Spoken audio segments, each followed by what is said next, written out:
Hello everyone, I'm the Creeps Cabin. I know you use these videos to fall asleep. So before that, like the video and subscribe to the channel. Also, where are you from and what time are you watching? Now get comfortable and relax.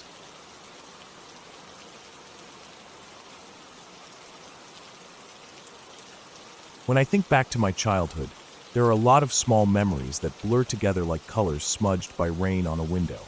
But there are also memories so sharp that even decades later, they still cut into me when I think about them. One of those days started out like any other, and if I hadn't lived through it, I wouldn't believe it happened. I was 7 years old. I had a routine. My school was small, just a couple hallways with faded tile floors, and my babysitter lived only a block from the schoolyard. I used to walk there every day after class ended. Sometimes I'd run if it was cold, clutching my backpack straps in my fists, my breath puffing out in front of me in the late autumn air.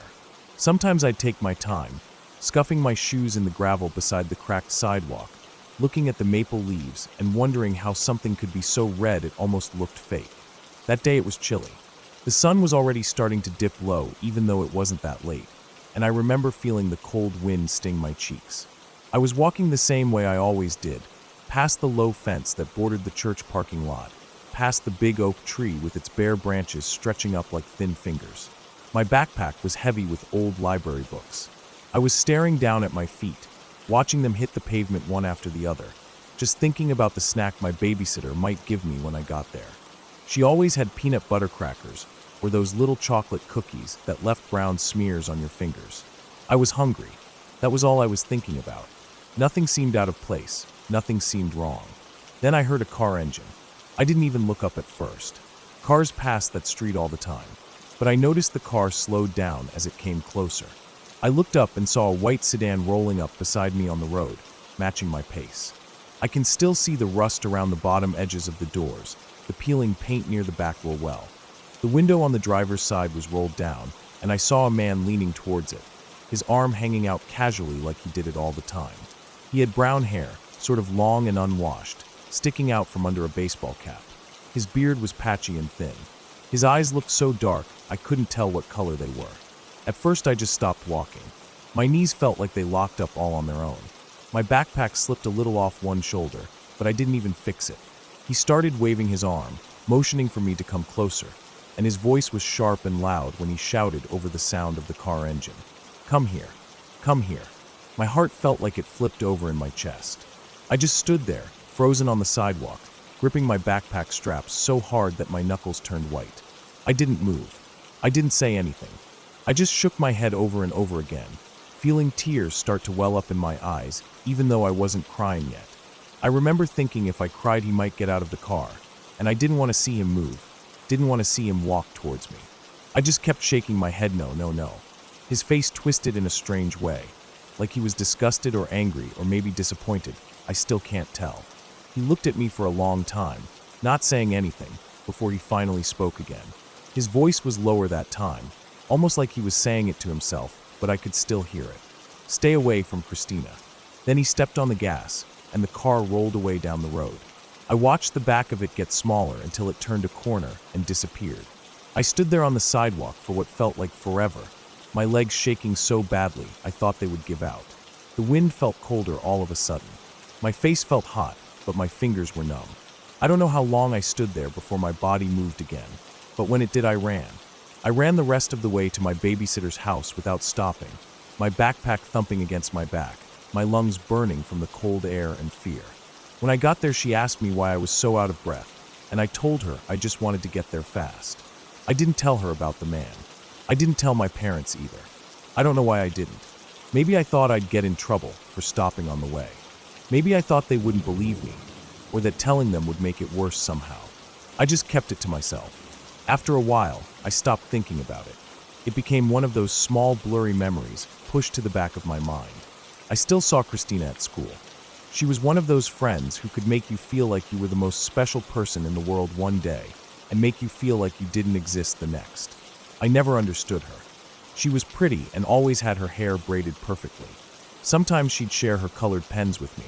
Sometimes she'd shove me when teachers weren't looking. We went back and forth like that for years. I didn't think about the man again. Life just kept moving forward. one day blending into the next. Then came 5th grade. I was older. Things felt more serious at that age. Kids weren't just mean because they didn't know better. They were mean on purpose. By that point, Christina wasn't my best friend anymore. I kept my distance from her most of the time, sticking close to a couple of other girls who liked reading and making up stupid games on the playground. There was another girl too, one who'd been around since kindergarten, the type who'd swing between ignoring me and suddenly wanting to be my friend again. One lunch period, she asked me if I wanted to go with her to the pop machine in the back hall. It wasn't really allowed to leave the classroom during lunch without permission, but everyone did it anyway. It felt grown up to sneak off for a few minutes to get a drink from the machine humming in the dim hallway. I said yes because why not? It felt nice to be included. I remember the sound of our shoes echoing off the walls as we walked down the empty hallway. She pressed the buttons on the machine for me because I didn't have enough money that day, and she told me I could just pay her back later. I picked an orange pop. I liked how it fizzed on my tongue and left a sugary taste in my throat. We walked back to class with the cold can in my hand, my stomach growling from hunger. When we got there, Christina was standing near my desk with this smirk on her face. She told me people had been messing with my lunch and that she was nice enough to bring it back for me. I didn't think about it much at the time. I just felt annoyed that someone had touched my stuff, but also relieved that nothing was missing. I sat down and opened my lunch bag, pulled out my sandwich, and cracked open the can of orange pop. The first sip tasted funny, almost like chemicals or something burnt. I pulled the can away from my lips and looked at it, then took another small sip just to check. The taste hit the back of my throat in a way that made me gag immediately. I spit it out into my napkin, my eyes watering. My tongue felt weird, almost numb, and a bitter smell was rising from the can that didn't smell like orange pop at all. My stomach twisted with a deep, cold fear I hadn't felt since that day on the sidewalk with the man in the white car. I pushed back from my desk and ran to the water fountain in the hallway, shoving my mouth under the stream of lukewarm water, spitting it out over and over again. My hands were shaking so badly I could barely hold myself up. I don't know how the teachers found out. Maybe someone told them, or maybe I looked so sick that they knew something was wrong. The rest of the day is a blur of flashing lights and loud voices. The police were called. My parents came to the school. Christina and her sister were taken out of class. Later I found out they had poured Lysol into my drink. If I had swallowed any more of it, I probably would have ended up in the hospital or worse. The smell of Lysol still makes me sick to my stomach. They got suspended for a few days, but nothing really changed. The school was too small to keep them away from me. They just came back like nothing had happened. I had to keep sitting in the same classroom with them, pretending that everything was normal. I never drank anything I didn't open myself after that. I stopped eating lunch some days, just to be safe. Sometimes I think about that man in the white car, about how he told me to stay away from Christina. I wonder how he knew. I wonder who he was. Was he trying to protect me or scare me? Was he someone who knew her family? Someone who had seen what she was capable of? Or was he just a random stranger saying something that stuck with me because it made no sense at the time? I don't know. I'll probably never know. But sometimes, when I'm walking down a quiet street alone and I hear a car coming up behind me, my chest tightens and I feel 7 years old again, frozen on that cracked sidewalk with the cold wind on my face, gripping my backpack straps so tight my fingers ache. And I hear his voice in my head like he's right beside me. Stay away from Christina. I didn't stay away, not completely.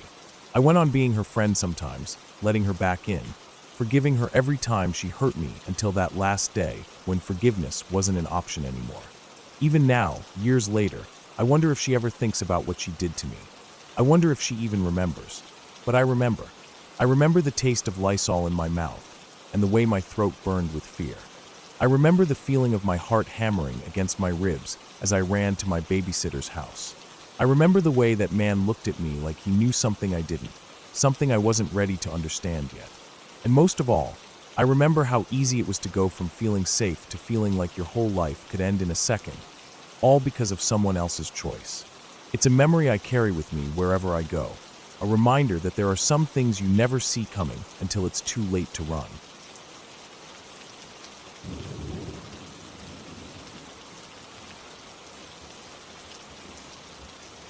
When I was 4 years old, my father, my stepmother, and my baby brother all died in a highway collision with a semi-truck. I don't have any memory of it. At that age, your world is small. You only remember toys, smells, tastes, and warm arms holding you. Not many faces, just warmth or fear, comfort or discomfort. My parents had split up before that. My father wasn't in my life every day. He was more like a voice on the phone or a presence that my mother sighed about. I think back now and realize that to me he was almost like a shadow, someone adults spoke of, but who I didn't see enough to build real memories around. They were driving on Highway 84 in West Texas, between Lubbock and Abilene. It's a long highway, nothing but dry dirt, low bushes, utility poles lined up like watchmen guarding the endless stretch of road, and the sun hanging heavy in the sky all day. Sometimes the wind carries dirt in low red clouds across the asphalt, making it look like the land is always restless. That day, they were coming to pick me up. They were driving from Albuquerque to Houston and planned to stop in my town to get me for a few months. I imagine my baby brother crying in his car seat, his small fists flailing, his neck too weak to hold his head upright for long. My stepmother must have been twisting around in her seat, trying to soothe him. Maybe she shook a rattle or tried giving him a pacifier. My dad must have been focused on the road, feeling impatient at the crying or worried about something else altogether. Bills, work, life. They decided to pull over. Maybe the crying got too loud, or maybe my stepmother was worried something was wrong with the baby. They stopped on the shoulder. The semi-driver was coming down a hill. He was over his hours. Exhaustion is something that settles in your bones. Your eyes stay open, your hands grip the wheel, but your brain flickers off and on like bad headlights. He veered onto the shoulder and hit them. Their car wasn't moving. They never had a chance. I imagine the sound of the impact echoing across the empty land, louder than anything else around for miles. Metal twisting, glass shattering, tires bursting.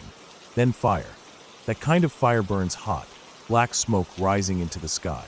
If anyone saw it from far off, it must have looked like a funeral pyre right there on the road, like something ancient and merciless. No one but the semi-driver survived. I wonder sometimes if he remembers them every time he drives, if he still drives at all. I wonder if he wakes up at night feeling the steering wheel vibrating under his palms, the jolt of impact, the sudden nothing after it. Or maybe he never thought of them again. People deal with tragedy in different ways. Years later, when I grew up, I ended up at Texas Tech in Lubbock. Life is strange like that. You circle back to places you never planned to. Every time I drove between Lubbock and DFW, I passed the place where they died. I didn't know the exact spot back then, but I knew it was somewhere along that road. Sometimes I would drive in silence, staring out at the dry land, trying to imagine them there on the side of the road. I tried to imagine my father standing there, his arm leaning on the roof of the car, waiting for my stepmother to finish strapping my brother back in. I tried to imagine them laughing or tired or fighting quietly. I wondered if they were happy then, or if it was just another day. One evening, after classes, I was in the library working on a research project. My mind wandered, like it often did when the sun started setting and the orange light filtered through the high windows, making everything look like it was coated in dust. I started searching online about the accident. I don't know what I was hoping to find. Maybe details, maybe a police report, maybe their names printed officially somewhere as proof that they existed and weren't just half-formed shadows in my head. I found an article. It was about the accident, from a local paper archived online. It mentioned the crash, the fire, the driver surviving. It also mentioned something else. A local person who saw the accident, someone who lived nearby, and called for help. They said that even years later, they sometimes saw a young family walking along the side of the highway. A man, a woman, and a baby. Always walking, always looking like they were on their way somewhere, but never getting closer to their destination. When I read that, my chest felt tight. I didn't believe in ghosts, I still don't. But something about that story hit me deeper than anything else ever had. They weren't going anywhere. Their lives ended there. They were on their way to me, but they never arrived. And even in the minds of strangers, they were still on that journey that would never end. I closed my laptop and just sat there for a long time, staring at the carpeted floor of the library, the patterns of triangles and squares that I had never really noticed before. I felt tears roll down my cheeks. It was strange because I didn't even know them. My father was just a name and a blurred face in one photograph. My stepmother was someone I never even met properly. My baby brother was a stranger, but they were my blood. They were people who were supposed to be part of my life. That emptiness sat heavy in me for days after that. After a few weeks, I drove out to the highway. I stopped at a gas station to ask some locals about the accident. They were older people, lined faces, sunburnt skin from working outside. I was surprised at how many of them remembered it. One man said he was working construction nearby that summer. Another woman said her husband drove past the scene just after it happened. They told me roughly where it was. I thanked them and left, my hands trembling on the steering wheel. I drove until I thought I was near. There was no sign, no marker, nothing to show that lives ended there. Just a long empty shoulder with bits of trash scattered around, plastic bags, cups, cigarette butts, shredded tires. I pulled over and sat there with the engine off. It was so quiet that I could hear the ticking of my cooling engine. The air smelled like hot asphalt dirt and the faint sharp smell of metal from my car. I got out and stood there.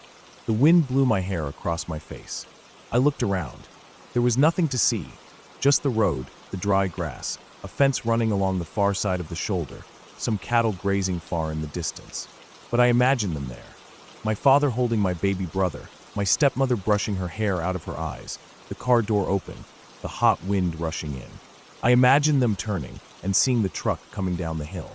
I wondered if they had a moment to realize, or if it was just nothingness after the sound of screeching tires.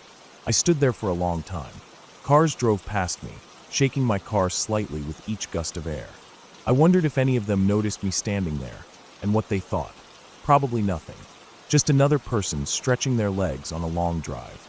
I stayed there until the sun began to set, the sky turning pink and orange, shadows stretching long across the highway. I closed my eyes and took a deep breath. I tried to send them something. Respect. Grief.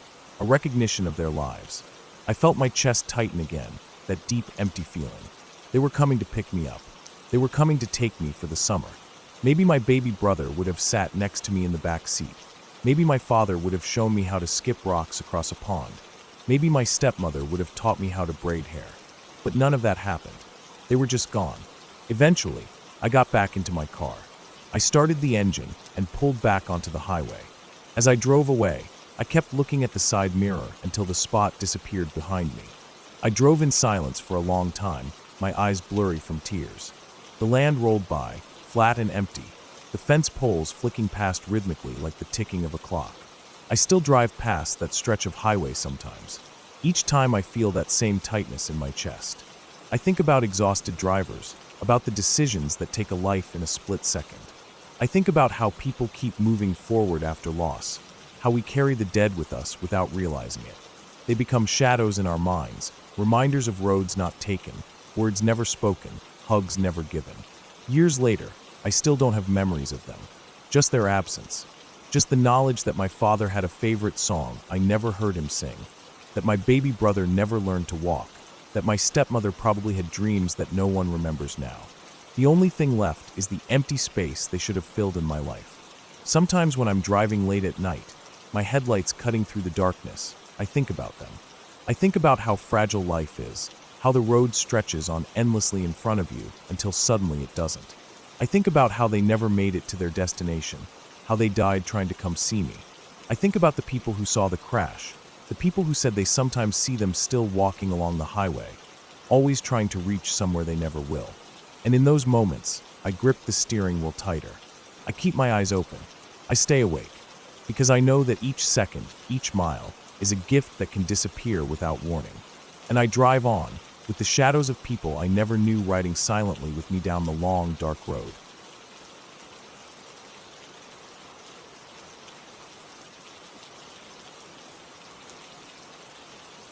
I was sitting in my room, hunched over my computer desk, staring at the bright screen in front of me. It was late at night, probably close to 2 a.m. The rest of the house was quiet, completely silent except for the soft hum of my computer fan and the occasional creak of the wooden floorboards shifting in the cool night air. I had my headphones off because I liked listening to the silence sometimes when I worked. The only light in the room came from my screen, casting a cold glow across my desk, my arms, and the bit of floor I could see near my feet. Everything else was drowned in shadows. I was staying with family for a few weeks. It was the same house I had been visiting every summer since I was born. I knew every inch of it, every squeaky floorboard, every creaky door hinge, every window latch that stuck when it rained.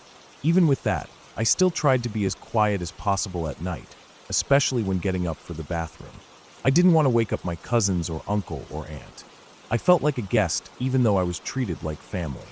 Being quiet was my way of showing respect for their space. I sat there working, feeling my eyes get heavier with every minute. Eventually, I felt that uncomfortable pressure in my lower stomach telling me I had to pee. I ignored it for a while, trying to finish one last paragraph of what I was writing, but the feeling only got stronger. I didn't want to get up. I was comfortable in my chair, wrapped up in my blanket with the cold air of the room brushing across my face and hands. But eventually, I couldn't hold it anymore, so I stood up, stretched a little, and quietly opened my bedroom door. The hallway outside was pitch dark. No night lights, no open windows letting moonlight in, nothing. Just pure darkness like thick black velvet pressed up against my eyes. But I wasn't worried about it. I knew the way to the bathroom without needing to see. I had walked this exact route hundreds of times over the years, especially at night when I didn't want to disturb anyone. I stepped out into the darkness, letting the door close softly behind me with a click that sounded way too loud. I paused, listening to see if anyone had woken up. There was nothing, just silence. So I took a few steps forward, feeling the carpet under my feet. My toes brushed against the edge where the carpet met the hallway tiles, so I turned left, feeling my way with one hand against the wall. I took a few steps forward, then turned left again, into the short hallway that led to the bathroom. My fingers slid along the smooth paint of the walls, feeling for the doorframe. When I felt the wooden edge of the bathroom door, I pushed it open and reached in to turn on the light. The sudden brightness hurt my eyes, making me squint until everything stopped looking like blobs of white and yellow. The bathroom looked exactly the same as always. Small sink with a toothbrush holder, mirror cabinet above it, toilet facing the door, blue and white tiles on the floor. It smelled faintly of soap and leftover moisture from showers earlier in the evening. I closed the door softly behind me and did my business, feeling relieved as the pressure in my stomach faded away. I washed my hands, staring at my tired reflection in the mirror for a second. My eyes looked puffy and red from staring at the screen for so long. My hair was a mess. I splashed a bit of cold water on my face to wake myself up, then dried it on the small hand towel hanging next to the sink. Turning off the bathroom light, I opened the door into the darkness again. The sudden blackness felt even deeper now after being in the light for a minute. I stood there, blinking into the dark, waiting for my eyes to adjust. They didn't really adjust. It was too dark to see anything at all. I knew I had to get back to my room without turning on any lights, so I felt my way along the walls like I always did. I took a few careful steps forward, feeling the tiles cold under my feet, then turned right. My hands skimmed along the edge of the wall as I walked a few more steps, feeling confident about where I was. I reached what I thought was the end of the short hallway, so I turned right again, expecting to be in the small area just before my bedroom door. But then, as I stepped forward into that last stretch towards my door, I felt my heart freeze. Out of the corner of my eye, even though I could barely see anything at all, I thought I saw something move. Just a dark, shifting shadow against the deeper black around it. It didn't make any sense. I stopped dead where I was, straining my ears to listen for any sounds. Nothing. The house was completely silent. I couldn't hear anything except my own breathing, which suddenly felt way too loud in the quiet darkness. I stood there, not moving, my hand still pressed lightly against the wall. I told myself it was just my imagination, just a trick of my eyes, used to the light and now blind in the dark. I took another slow, careful step forward, feeling the carpet brush against my toes again. I reached out my free hand, trying to find my doorknob, but then I saw it again, that shadowy figure, darker than the rest of the darkness, moving towards me from the area where my door was. It didn't make any sound. It just moved silently, coming closer, and I felt an icy chill go down my spine.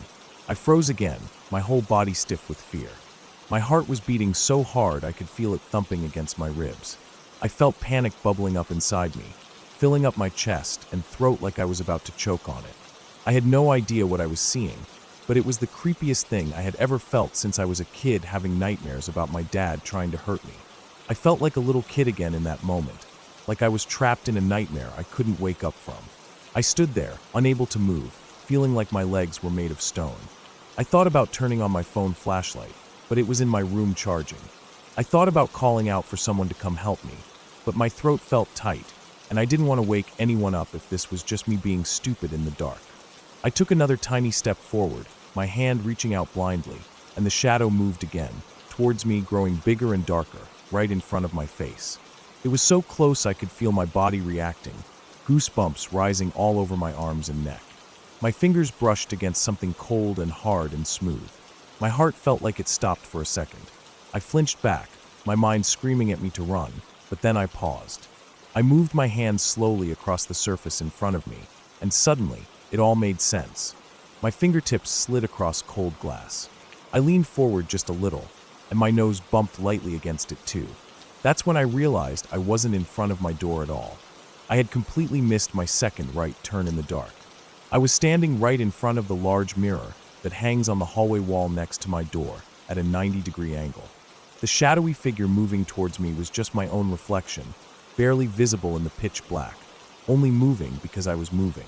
Every time I took a step, the darkness seemed to shift, and in my fear-soaked brain, it had turned into some terrifying shadow creature coming to get me. I stood there for a minute, letting my heart calm down, feeling stupid and relieved at the same time. My legs felt weak, like they might give out under me, but I managed to turn and find the correct way back to my room. My hand shook as I reached out and finally felt the familiar doorknob. I opened the door, stepped inside, and closed it softly behind me. I stood there in the dim glow of my computer screen, breathing hard, feeling my whole body trembling slightly from the adrenaline. I sat back down in my chair, wrapped my blanket tight around my shoulders, and just sat there for a while, staring at the screen, letting the fear fade away. The room felt warm and safe again, and I couldn't believe how scared I had been of my own reflection. After a few minutes, I shook my head, feeling embarrassed even though no one would ever know what happened. I took a few deep breaths, clicked back into my document, and started typing again, trying to push the fear out of my mind. But every time I looked up at the dark corners of my room, I still felt a small shiver crawl up my spine, thinking about how real that shadow had felt, and how for a few minutes, I truly believed something in the dark was coming for me. It made me realize how easy it is to scare yourself, and how powerful your own mind can be in the dark.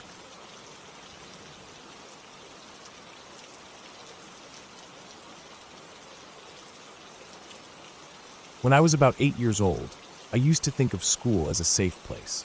I thought nothing really bad could ever happen there. My school was small, just a long single-story building with brown bricks, and it always smelled like old paper and pencil shavings. I remember that day so clearly, as if it was stamped into my head forever. It was a cold day, even though the sun was out. I remember that because my fingers felt numb when I held onto the metal bars of the playground set earlier that morning. Recess was always the best part of school.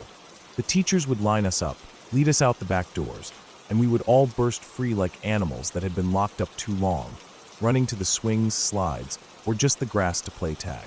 But that day was different. I was just walking near the fence, dragging the tip of my shoe across the dirt, and watching a few kids play foursquare, when I heard a bunch of kids shouting behind me. Their voices were shaky and serious, not like the normal yelling and laughing that we always heard during recess. I turned around and saw a group of kids gathered near the old storage room door. That storage room was at the very edge of the playground, attached to the main building, right under the roof's edge where black mold stains streaked down the bricks. I never really paid attention to that door before. It was gray with chipped paint and had an old brass handle and a rusty keyhole right under it. When I walked closer, I saw kids whispering to each other, pointing at the door, and some were looking pale like they had seen something terrible. A couple kids were telling others not to look. One boy was holding his hands up in front of another kid's face, telling him to stay away from the keyhole. His hands were shaking. I didn't understand what they were so scared about. I heard them saying something about an eyeball in there. I thought maybe they were playing a game or trying to scare the little kids. But when I saw their faces, I knew they weren't joking. One girl's lips were trembling, and her skin looked almost gray in the winter light. She wasn't even blinking as she stared at the door. I felt this nervous excitement in my chest. I wanted to see what they were seeing. I wanted to know what could make them so scared like that. I asked one kid what they saw, but he just shook his head and backed away from the door, eyes wide and scared. My curiosity was stronger than my fear. I walked right up to the door and stood in front of the keyhole. My heart was beating hard in my chest. I could hear my own blood rushing in my ears. I bent down slowly, feeling the cold metal of the doorknob brush against my cheek as I moved my eye closer to the keyhole. At first, I didn't see anything, just darkness with a small patch of light. Then suddenly, right in the middle of that tiny circle of vision, there it was. An eyeball. Big, round, white with little red veins, and the pupil staring straight back at me. It wasn't blinking. It wasn't moving. It was just there, staring into my eye like it was seeing everything inside of me. My whole body froze. My chest felt tight, and I couldn't breathe for a second. Then this wave of cold fear swept over me, starting from my stomach and crawling all the way to my shoulders and neck. My knees felt weak. I couldn't think. I couldn't move. All I knew was that there was an eyeball on the other side of that door, and it was staring at me like it knew I was there before I even bent down. My bladder let go at that moment. Warm pee soaked through my underwear and down my legs, spreading into my socks and pooling in my shoes. I felt so ashamed. Tears started coming out of my eyes, but I couldn't stop staring. I finally jerked back, hitting my head on the metal doorknob, and stumbled backwards onto the hard ground. I felt small pieces of gravel dig into my palms as I caught myself. The kids around me backed away, covering their mouths, staring at the wet stain spreading down my blue jeans. Some of them looked at me with pity, but most of them just looked more scared because they saw how badly it scared me. A teacher's aide came running over, looking panicked, asking what was going on, but I couldn't even speak. I just sat there, shaking and staring at the ground, feeling the warmth of the pee fade into coldness against my skin. They took me to the nurse's office after that. I remember walking through the halls with my head down, trying not to see anyone's eyes. I could hear some kids whispering and giggling as I passed, and each laugh felt like a sharp little knife in my chest. The nurse was kind. She gave me a pair of old gray sweatpants from the lost and found and told me to change in the little bathroom attached to her office. I took off my wet clothes, feeling the cold air bite at my damp skin, and changed into those sweatpants. They smelled like dust and old wood chips from the playground. She gave me a cup of water and told me to lie down on the cot for a while. I closed my eyes, but all I could see was that eyeball staring at me. It felt like it had burned itself into my mind forever. After a while, I heard voices outside the nurse's office. I heard the principal's low voice and then the janitor's voice, deeper and rougher, like he smoked a lot. They were talking about the kids making a scene outside the storage room. I stayed on the cot, staring up at the ceiling tiles that had little brown water stains on them, listening to their muffled words. Then I heard footsteps going down the hall, slow and heavy. The janitor was walking to the storage room. Later, when I was sent back to class after lunch, everything felt quiet and strange. Kids looked at me, but didn't say anything. My own friends were avoiding my eyes. When recess came again that day, I didn't even want to go outside, but the teacher made everyone go. I stood near the fence again, kicking at the dirt, trying to ignore the whispers. Then I heard a group of kids talking louder near the storage room. I looked over and saw the janitor coming out of the storage room holding something in his hands. It was a big square mirror with brown edges. The teachers were asking him questions. He just shook his head and said something I couldn't hear, but the kids around him were starting to laugh. Some were looking embarrassed. I walked closer to listen. One girl was explaining to another that the eyeball we all saw wasn't real. It was just our own eyes reflecting back at us. The janitor found the mirror leaning up against the inside of the door, facing the keyhole perfectly. Anyone who looked through the hole would see their own eye looking back at them. It felt like something heavy dropped in my stomach. I felt stupid. My face burned hot with embarrassment. All that fear, all that panic, the wet stain on my pants, it was just my own eye. For the rest of the day, I kept thinking about how real it felt in that moment. How my body had frozen up with terror seeing that eyeball staring back. It didn't matter that it was just my own reflection. My fear had been real. It showed me how easily my mind could believe something scary, how my body could react without even thinking. I felt small and weak, sitting in my classroom seat with the gray sweatpants bunching up around my ankles, staring at my textbook, but not reading the words. When the final bell rang, I walked home alone. The sky was turning a soft orange color, and the air smelled like grass and warm concrete. I kept my head down the whole way home. I didn't want anyone to see my face or ask me what happened at school. I walked past neighbors mowing their lawns, past a house where a dog barked at me from behind a chain-link fence, past kids riding their bikes down the street. Everything felt normal outside, but inside, I still felt that cold, tight fear in my chest. When I got home, I took off the sweatpants right away and shoved them into the bottom of my laundry basket so no one would ask me why I had them on. I put on my favorite pajama pants and sat on the edge of my bed, staring at the floor. I thought about how sometimes the things we see aren't real, but our fear is always real. Even if it's a mirror, even if it's just ourselves, our bodies don't know the difference in that moment. That day taught me something I would never forget. Sometimes the scariest thing staring back at you is yourself, and that is the realest thing of all.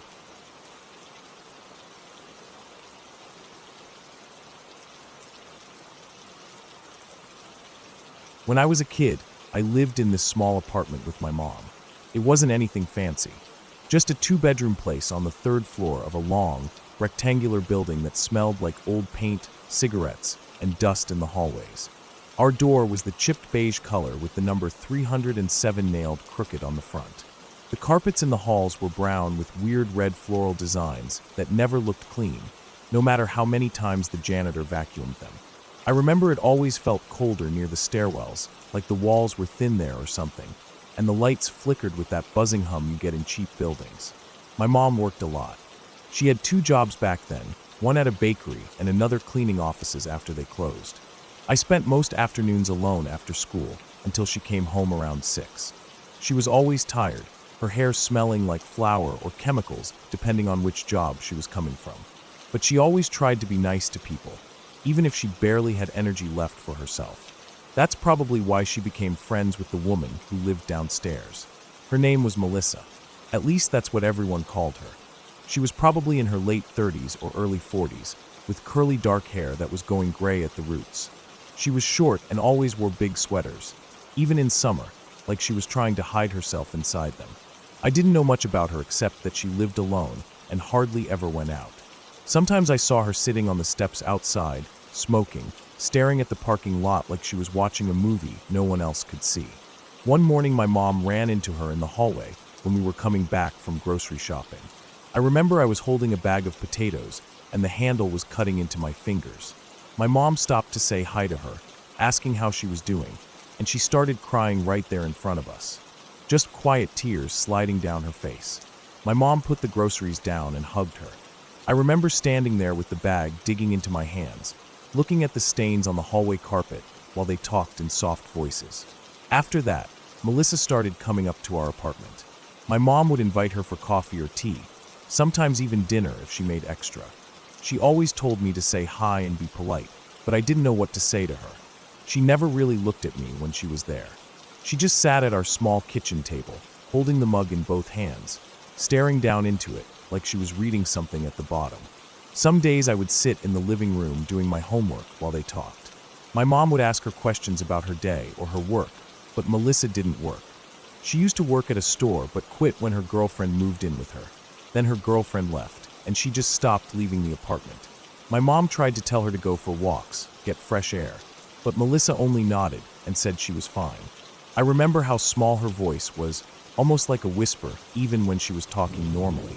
Weeks went by like that. Sometimes she would come up every other day, sometimes not for a few days. Then one week she didn't come up at all. I didn't think much of it, but my mom seemed worried. She kept saying she should check on her, but she was working extra shifts and didn't have time. Finally, on her day off, she told me we were going downstairs to see if Melissa was okay. It was late morning, I remember, because the sun was shining through the hallway windows in those bright beams that showed all the dust floating in the air. My mom knocked on her door, holding a little container of leftover pasta she had made the night before. There was no answer. She knocked again, harder this time, and called her name. Still nothing. She tried the doorknob, probably just to see if it was locked, but when she touched it, the door moved. It creaked open so slow, the hinges squealing. It felt like we were in a movie. I was standing behind my mom, looking past her into the dark apartment. The curtains were closed, and it smelled like old garbage mixed with something I couldn't place at first. Something sharp and rotten that made my stomach twist. My mom called her name again, softly this time, like she was scared of what would answer. When nothing did, she stepped inside. I didn't want to go in, but I didn't want to stand alone in the hallway either. So I followed her. The apartment was messy. Plates with dried food on the coffee table, empty bottles of soda, clothes on the floor. I remember seeing a pack of cigarettes on the armrest of her couch with ash spilling onto the cushion. The smell got worse as we moved further in. I could hear the buzzing of flies somewhere, a constant humming that made the hairs on my arms stand up. My mom walked towards the bathroom. The door was open just a crack, and the light was off. She pushed it open slowly. The smell hit me so hard I gagged. My mom gasped and covered her mouth. I couldn't see much at first because my eyes were watering, but when I blinked the tears away, I saw Melissa in the bathtub. She was lying in the tub with her head tilted back against the edge. Her skin was pale, almost gray, and there was dried blood all over her arms and the sides of the tub. The water was dark and thick-looking. I didn't know water could look like that. There were razors on the edge of the tub. The flies were everywhere, landing on her face, crawling on the tile walls, buzzing around the room. The smell was so strong I felt like I was going to throw up right there on the bathroom floor.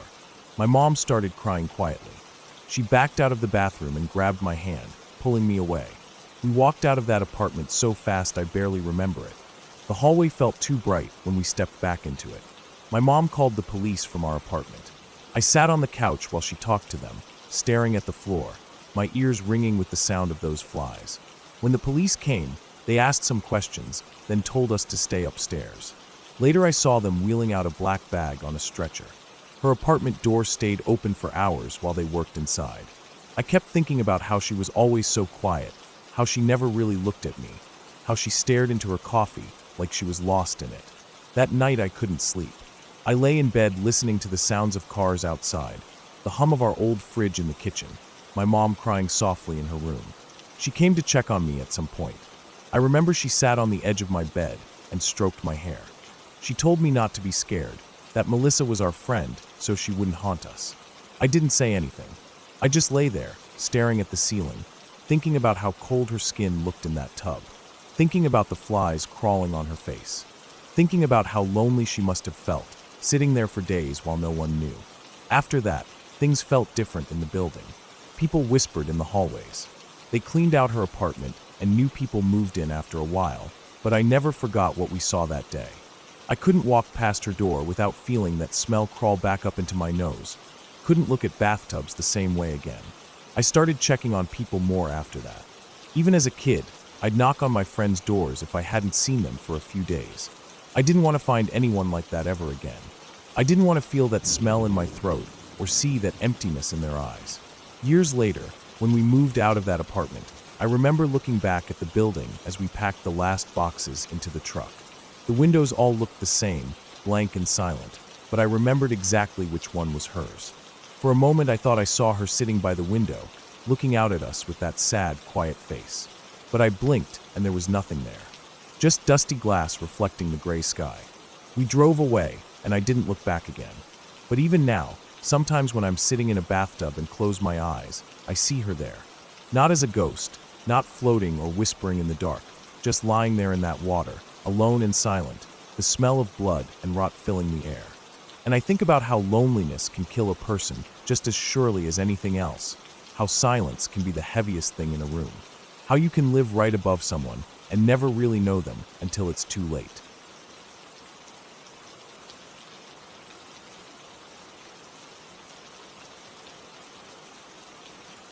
My wife and I decided to take a short spring holiday this year, just to get away from work, routine, and everything else that was draining us. We booked a small rental property in Bath, UK.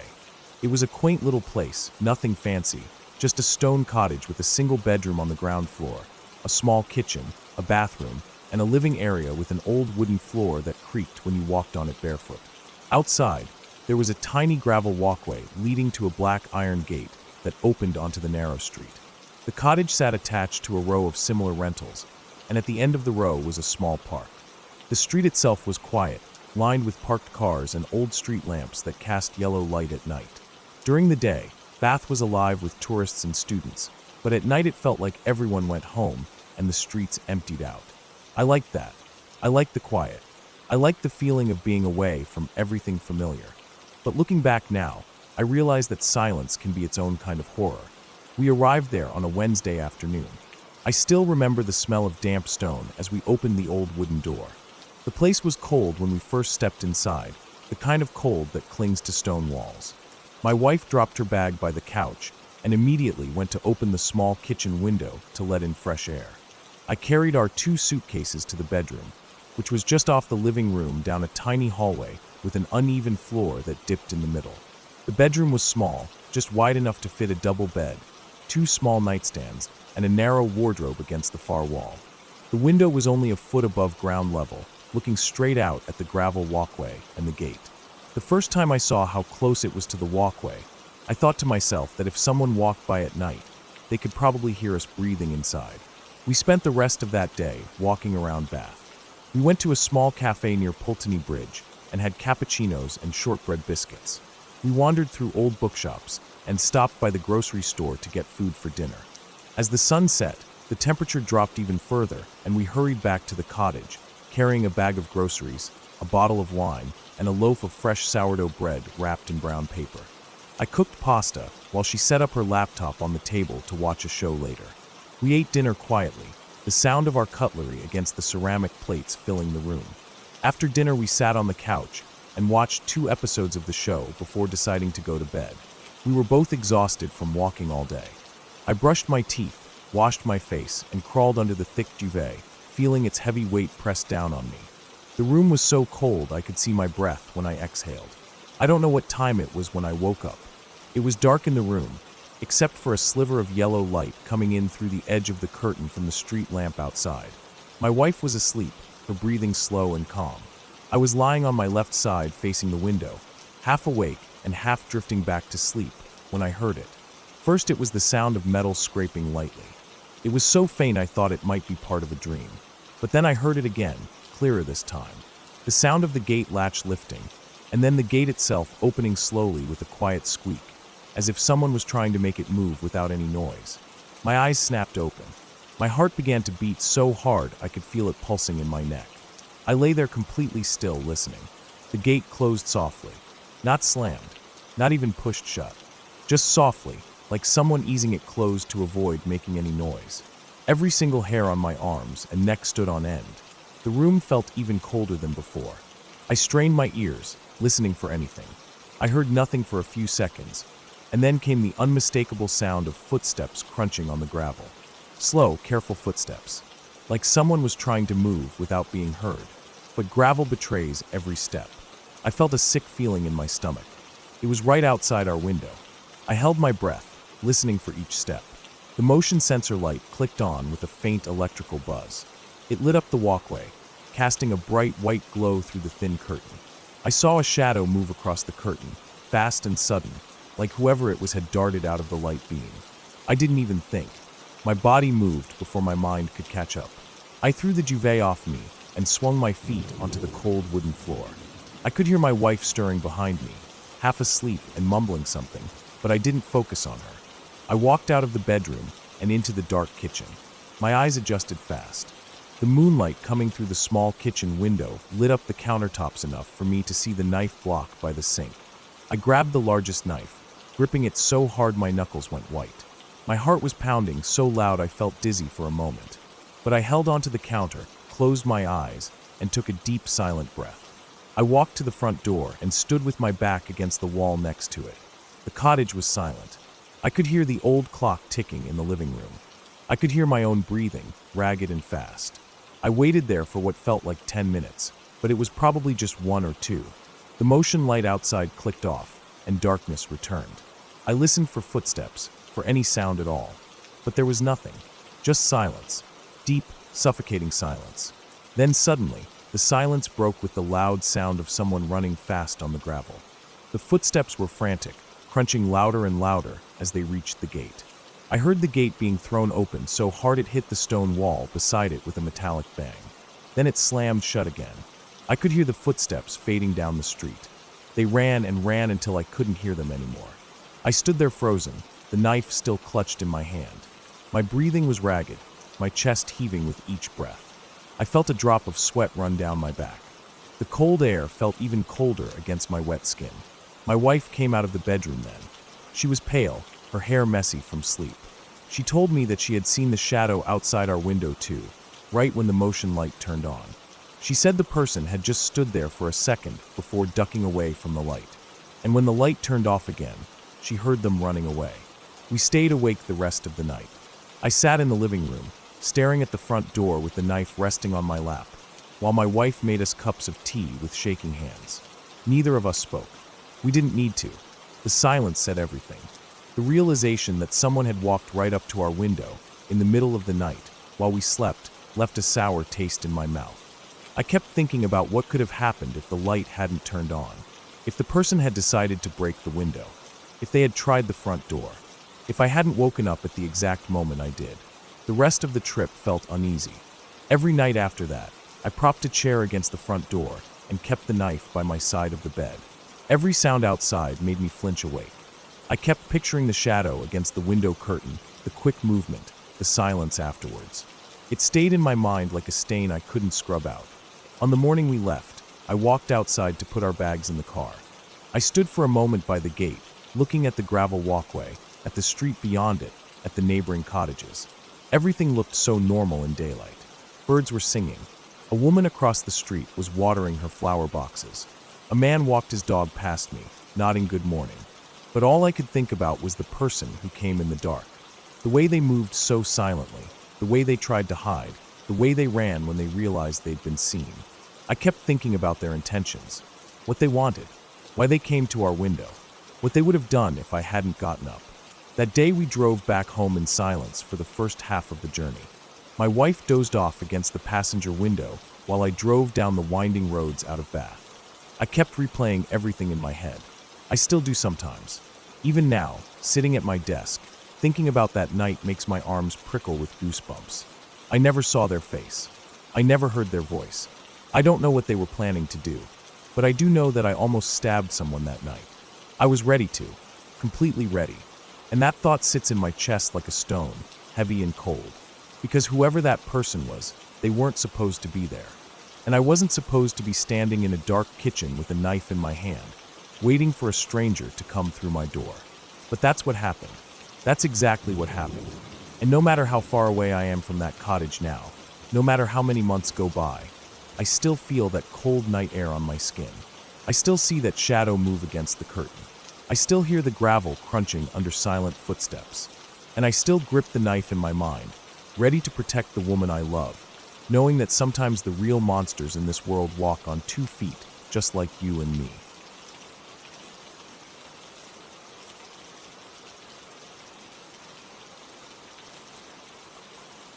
I was outside playing with my friends one afternoon.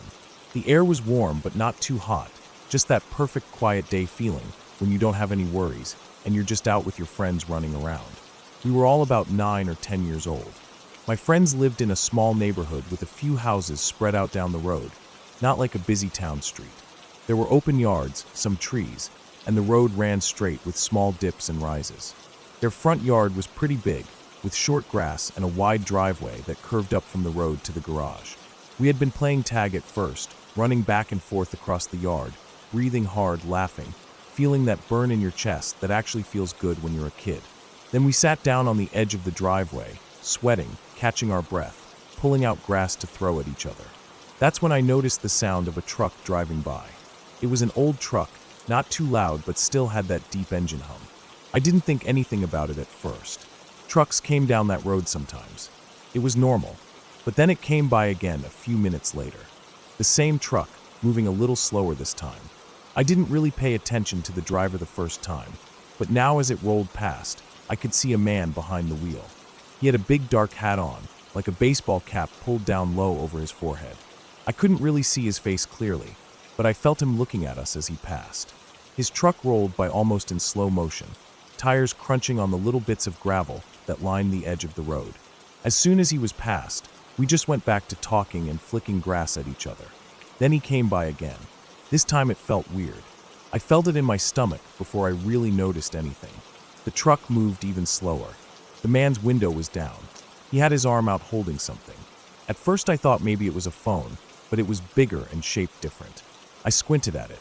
It was one of those old handheld recorders, the kind with the little flip-out screens. My heart felt like it stopped. I saw it clearly. He was pointing it at us, moving it slightly, as if filming each of us sitting there. He drove past and disappeared around the bend in the road. We all just sat there for a few seconds, not really talking. My chest felt tight, and I felt a sick feeling in my stomach. Then one of my friends whispered that he was recording us. Another said we should go inside. None of us wanted to keep playing outside after that. We scrambled up, ran up the driveway, opened the door, and went inside their house. My friend's mom was in the kitchen. We tried to explain what happened. My heart was beating so hard I felt like it was shaking my whole chest. She looked at us and told my friends they had to stay inside for the rest of the afternoon. Then she looked at me and said I should go home. I remember feeling so confused and scared at that moment. My mom wasn't home. She worked at a small store in town and wasn't going to be home for another hour or two. I told my friend's mom that my mom wasn't home right now, that I couldn't go back alone, but she didn't really care. She told me I needed to go home. Maybe she didn't want the responsibility, or maybe she just didn't think it was that serious. But to me, it felt so serious. It felt terrifying. So I walked outside, down their steps, out into the warm afternoon air again. The sunlight felt like it was burning my skin now, not warm and comforting like before. I kept looking down the road to see if the truck was coming back. Their house was almost halfway between my house and the small grocery store where my mom worked. The road had no sidewalks, just grass and dirt on the sides. My house was almost 2 miles down, with a few small dips and bends. It felt like the longest road in the world right then. I started walking fast, then I just started running. I ran with my backpack bouncing against my back, my shoes slamming into the ground. I kept looking behind me over and over. Every few steps I'd glance back. I could almost feel that truck coming up behind me, rolling up slowly, that man pointing his camera out at me, then grabbing me and pulling me inside. I felt tears stinging my eyes, but I forced myself not to cry. I just ran faster. The road felt so long. My legs were already tired from playing outside, but I pushed them to keep going. My breath came out ragged. My throat burned. The air felt hotter and heavier with every step. Sweat was dripping down my back. I could hear nothing but my own breathing and the pounding of my heart in my ears. My chest hurt, but I didn't stop. Every time I thought about slowing down, I pictured that truck coming around the bend behind me, and it made my feet move faster. I ran past empty driveways, past mailboxes, past yards with silent houses, past trash cans lined up at the edge of driveways. It felt like the whole world was empty except for me, and that man somewhere on the road behind me. I could almost hear the crunch of his tires, even though there was nothing there. My legs were burning and shaking by the time I got to my house. I could see the mailbox with our family name on it. I sprinted up the driveway, almost falling when I hit the step to the porch. My hands were shaking as I pulled the spare key from under the flower pot. I unlocked the door and slammed it behind me. I locked it, then locked the top bolt too. I was breathing so hard I thought I was going to throw up. The house was silent. The curtains were closed. The kitchen was dark except for the little clock glowing on the stove. I walked through each room and peeked out every window to make sure the truck wasn't outside. I kept the lights off and went to sit in the corner of the living room, curling my knees up to my chest. My heart was still pounding so fast it felt like it would burst out of me. I stayed there for what felt like forever, listening to every tiny noise the house made. The sound of the fridge humming, the wood creaking, the clock ticking. Every noise made me jump. Eventually my breathing calmed down. My chest still hurt from running so far, but my legs felt like jelly. I kept thinking about that man. Why was he recording us? What was he doing? Did he live nearby, or was he just driving through? Was he planning to come back for me after seeing me leave alone? All those questions made my stomach twist. I felt so alone in that house, like the walls weren't strong enough to keep someone out if they really wanted to get in. When my mom finally came home, the sun was lower in the sky, shining through the front window with that orange glow that happens in the late afternoon. I didn't even wait for her to take off her shoes. I told her everything in a shaky voice. I watched her face change from confusion to anger as I spoke. She was so mad that my friend's mom hadn't let me stay there. She kept saying she should have called her. She should have let me stay until she could come pick me up. I could hear the anger in her voice, but I could see the fear too, the same fear I had felt running down that road alone. That evening she called the sheriff's office and told them what happened. An officer came by to talk to us, and he said they would send a patrol down that road to keep an eye out. I remember watching his car drive away down the same road I had run earlier, the red taillights glowing as he disappeared around the bend. For the first time that day, I felt a little bit safe again, just knowing someone was out there looking for that man. For days after that, I kept thinking I saw the truck parked somewhere, in a driveway or along the edge of the road waiting. Every time I saw a similar truck, my stomach would clench and my legs would feel weak. Even weeks later, I would dream about running down that road with the sun burning hot against my back, hearing the engine behind me, my legs not moving fast enough, feeling like I was going to get pulled off the road at any second. I started refusing to walk home from anywhere alone. I would wait for my mom or dad or older brother to come get me. Even now, years later, whenever I see an old truck driving slowly past a yard with kids playing, my chest gets tight and I remember that day, running with everything I had to get home before he could catch me. That day changed how I saw the world. Before that, the road was just a road. The trees were just trees. The trucks were just trucks. But after that, I realized there are people out there who watch and follow and plan, and you never really know when they're going to show up. It was the first time I felt true fear, the kind that burns into your memory forever. Even though nothing happened physically to me that day, it felt like something was taken from me. The comfort of walking home in the sun, the simple fun of playing in the front yard with friends without wondering who might be watching. That innocence was gone after that. I never really got it back. And I think about that every time I see kids playing near the road, hoping they never feel the need to run home with their hearts pounding and tears burning their eyes like I did that day.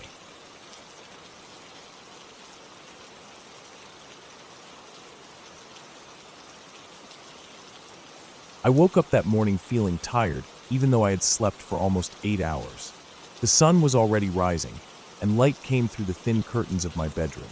I sat up on my mattress, rubbed my eyes, and listened to the quietness of my small apartment. My head felt heavy because I had stayed up late scrolling on my phone, reading about outdoor survival stories and people getting lost in the wild. I didn't have work that day, so I planned to hike to clear my head. I lived close to a large forest reserve. It was only about a 20-minute drive away, and it always felt good to go there, away from the noise of the town and cars and people. I made coffee in the small kitchen, drank it while staring at the fridge covered in old magnets and 1 or 2 unpaid bills stuck under them. I ignored the bills for now and grabbed my small hiking bag. I packed 2 bottles of water, a chocolate bar, a small first aid kit, and my old folding knife. I didn't plan to stay long, just a few hours of walking, maybe sit on a rock and look at the trees. I put on my gray hoodie because the morning air was chilly, my worn-out jeans, and my thick hiking boots.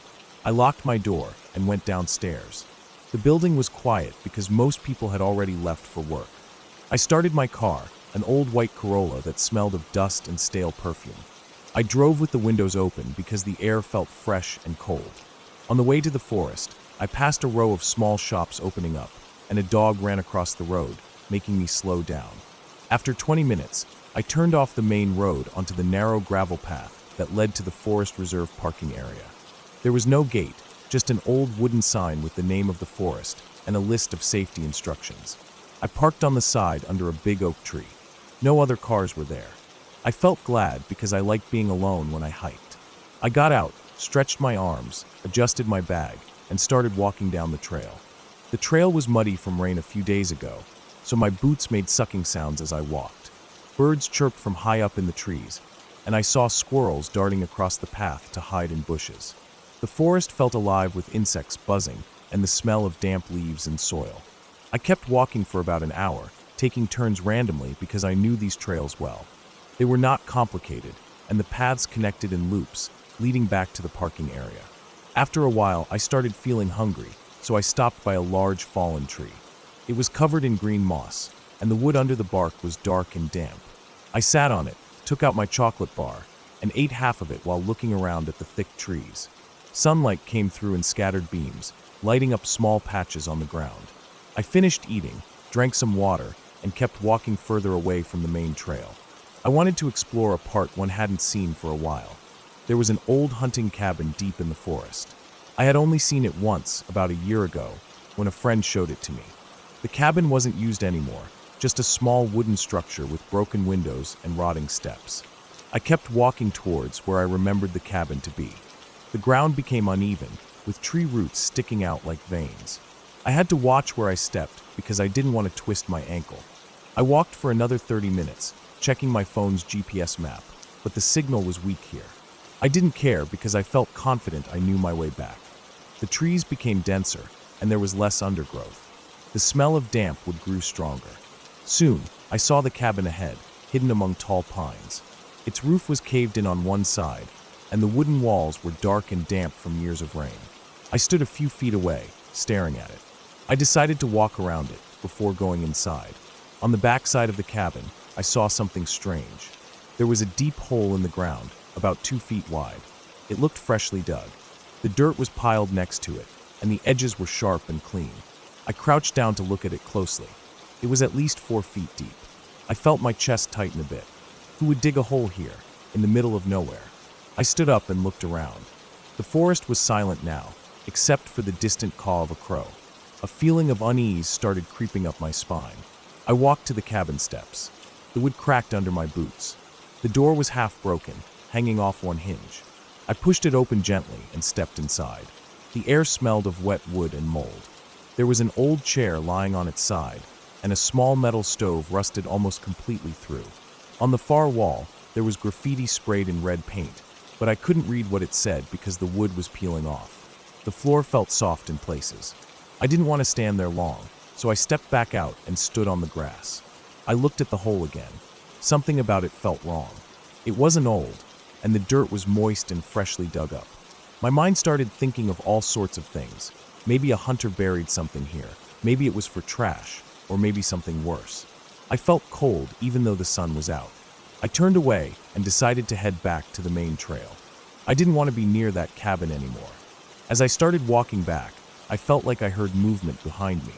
I stopped and listened, but there was only silence. I shook my head and kept walking faster now. My boots crunched on the fallen leaves and sticks, and I could hear my own breathing getting heavier. After about 10 minutes, I felt calmer and slowed down. I took out my water bottle and drank while standing under a big oak tree with thick, twisted branches. I kept walking for another hour, following the small orange markers nailed to trees. They were old and faded, but I could still see them. My legs started to feel tired. I thought about getting home, taking a long shower, and cooking rice with chicken for lunch. I felt my stomach rumble at the thought. Soon, I reached the wide part of the trail that I knew led back to the parking area. I felt relief wash over me. I walked down it, and after 20 minutes, I saw my white Corolla parked alone under the oak tree. The sun was higher now, and the day felt warmer. I reached my car, put my bag in the back seat, and sat down in the driver's seat. I took a moment to just sit there, looking at the trees swaying slightly in the breeze. I felt my heartbeat slowly returning to normal. I started the car and drove out of the forest reserve, turning back onto the main road. On the drive home, my mind kept thinking about that hole behind the cabin. I felt uneasy. Something about it gnawed at my thoughts. When I reached my apartment, I parked, went upstairs, and sat on my bed for a long time. I felt tense and restless, like I had left something unfinished. After a while, I opened my laptop and searched news for the area around the forest. I didn't find anything at first. But then, after clicking on a small local news site, I saw a headline that made my chest feel cold. Police searching forest reserve after local woman goes missing. It said a woman in her 20s had been reported missing 2 days ago. Her car was found parked near the forest trail. She had gone for a walk and never returned. The search teams had been looking near the main trails, but hadn't found anything yet. I sat there staring at the screen. My stomach felt like a stone. The article showed her picture. She looked happy, wearing a blue beanie and a wide smile. I leaned back in my chair, feeling sick. My mind went back to the freshly dug hole behind the cabin. I knew I should call the police. I picked up my phone, my hands shaking slightly, and called the local police station. They answered, and I told them about the hole I saw. They asked for the exact location. I told them how to reach the cabin from the main trail and described the area as clearly as I could. They said thank you and ended the call. I sat there for a long time, staring at my phone screen. My window was open and warm summer air came into the room, but I felt cold. The image of that hole burned into my mind, the clean edges, the dark, damp dirt, and the way it was hidden behind the cabin. I thought about what would have happened if I had decided to dig a bit to see what was inside. I felt sick again. The next day, I checked the news again. There was an update.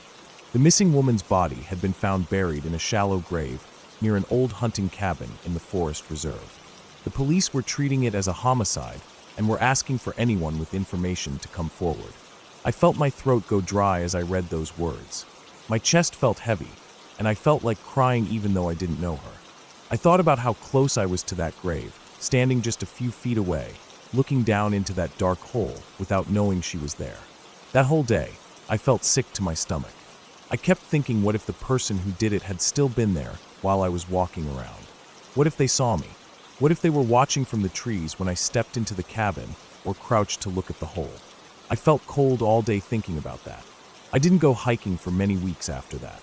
Every time I closed my eyes, I saw that cabin, the hole, and the silent dark forest around me. Slowly, life went back to normal. I still think about her sometimes. I think about how her family must feel and how they will never get over losing her like that. I still go hiking sometimes, but I stay on the main trails. I never wander off to explore hidden places anymore. That day taught me that you never really know what you might find out there, deep in the silent woods, where no one can hear you scream and no one knows you're there. It made me realize that the world is darker than we think, and even on bright sunny mornings, danger can hide in the quietest corners, waiting without a sound.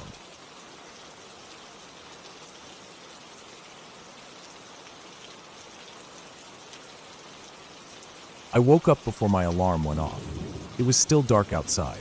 I could hear the quiet hum of my small apartment building. I lay there staring at the ceiling, thinking about how tired I felt. I hadn't been sleeping well for weeks now.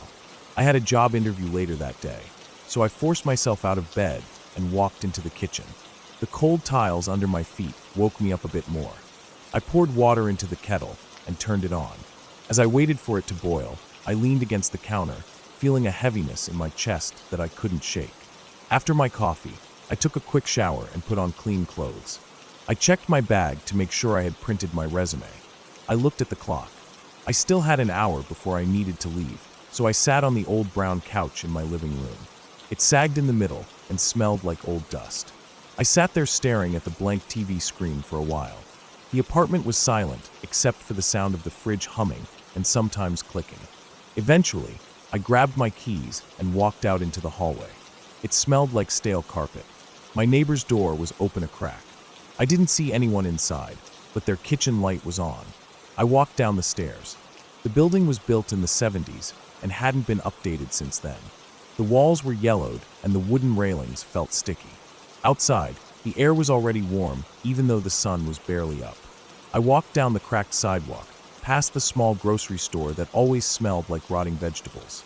A stray dog walked across the street with its ribs showing. I crossed at the lights and kept walking towards the bus stop. The streets were mostly empty. A man slept under a broken billboard, his blanket covered in dirt. When I got to the bus stop, I sat on the metal bench.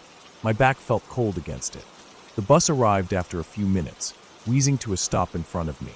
I stepped on and sat near the middle. The seats were torn in places, showing yellow foam inside. The smell of old sweat and engine oil made my stomach turn. I sat staring out the window as we passed rows of dull buildings, small shops with metal bars over their windows and broken fences. The sun was rising slowly, turning the sky pale orange. After about 40 minutes, I got off near the industrial part of town. This place always felt empty, even though there were big factories and storage buildings everywhere. I walked past long metal fences and huge trucks parked along the road. The interview was in a warehouse office building that rented out workspaces to small companies. I reached the door and went inside. The hallway smelled like old mop water. I found the office and sat down in the waiting area. The interview lasted only 15 minutes. They asked about my last job and told me they'd call me next week. I knew they wouldn't. I could tell from the way they looked at me. I walked out feeling even more tired. I decided to take a longer walk back to the main road to clear my head. I walked behind the warehouses, along a narrow street lined with broken concrete and weeds growing through cracks.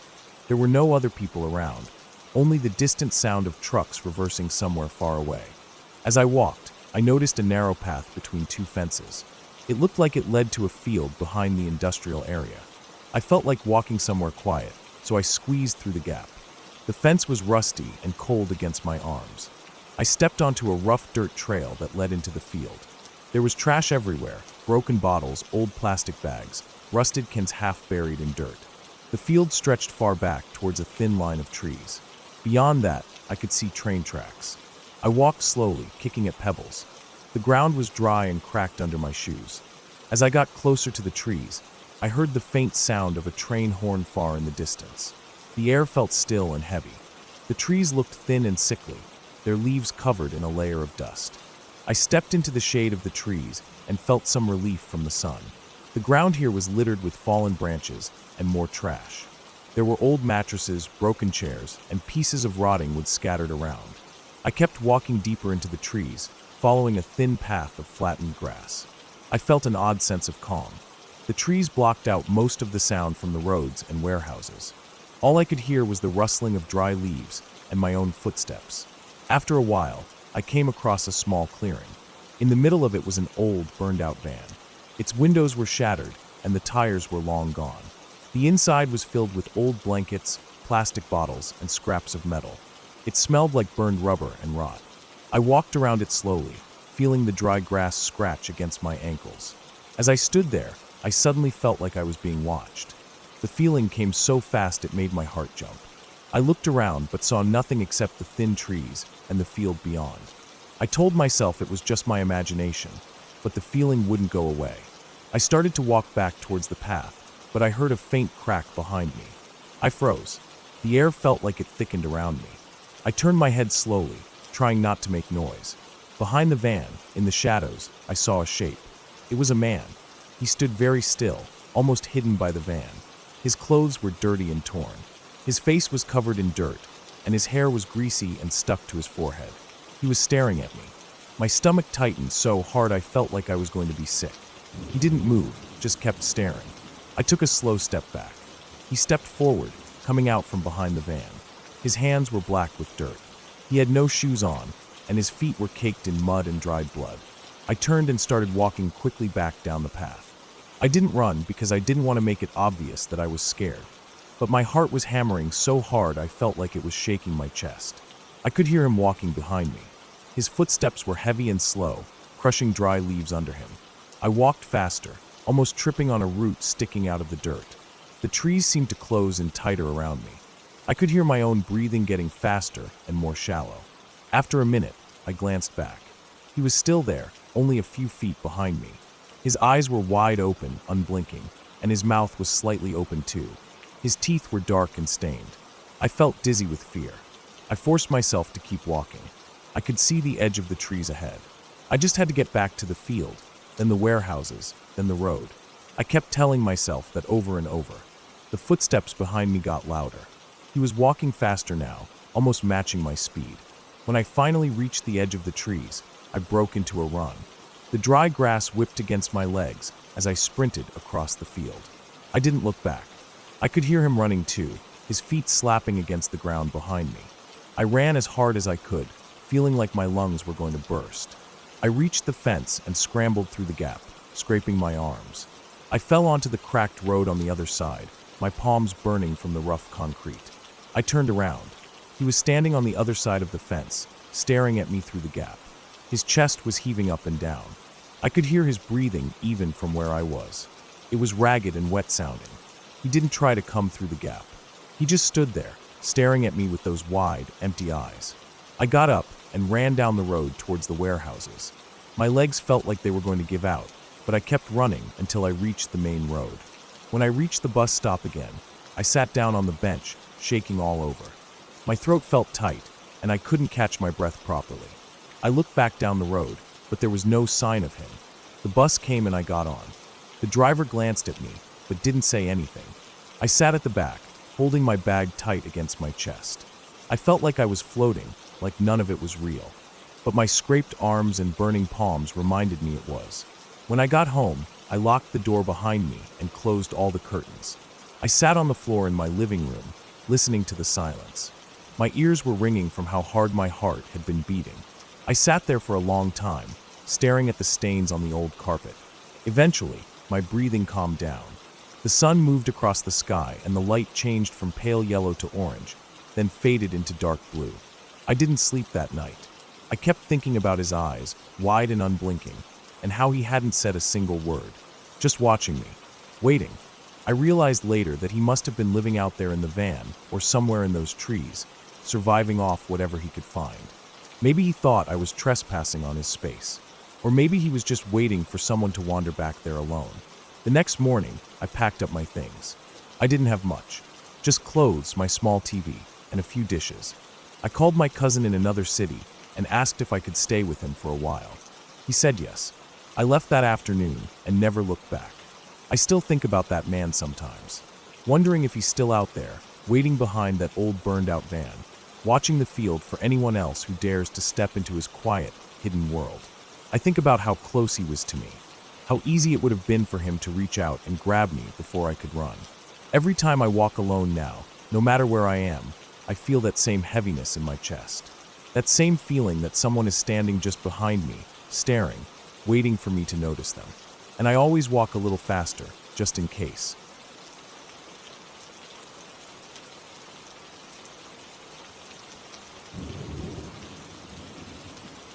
I woke up early that morning because my back was hurting from the hard bed in the small motel room I had rented for the night. I was driving across the state for work, and it was cheaper to stop at those old roadside motels than spend money on something fancy. I never cared about comfort anyway. I just needed a place to sleep and a shower before heading out again. I rubbed my eyes and stretched my legs, feeling the stiffness in my knees. I was getting old, or maybe it was just too many days of driving long distances. I washed my face, packed up my bag, and left the room. Outside, the air was cold and damp, and there was still dew on the grass near the parking lot. My car was covered in a thin layer of moisture, and I wiped the windshield with a towel before getting in. I sat in the car for a minute, checking my phone for directions. I had to deliver equipment to a construction site that was deep in the hills, and I knew there wouldn't be any signals there, so I memorized the route carefully before driving off. The sun was coming up slowly behind the hills, making the sky a dull gray instead of black. It was quiet, just the sound of my tires on the empty highway and the occasional bird swooping across the road. I drove for about an hour, passing small farms, empty fields, and thick patches of trees. Eventually, the paved road turned into a dirt path. I slowed down, feeling every bump and rock under my tires. Dust rose behind me as I moved deeper into the hills. The trees grew thicker on both sides, almost like a tunnel, and the road twisted sharply around rocks and dips in the ground. After some time, I came to a place where the trees cleared a little, and there was an old rusted gate that had fallen to one side. The map said to go through there. I looked around, noticing how silent it was. No wind, no birds, no insects buzzing. It felt strange. I drove past the broken gate and continued down the path. Branches scratched against the side of my car, making high screeching noises that set my teeth on edge. I gripped the steering wheel tighter, trying not to flinch every time it happened. The path went on for what felt like forever. I checked the clock and realized it was almost noon, but the thick trees kept the light dim.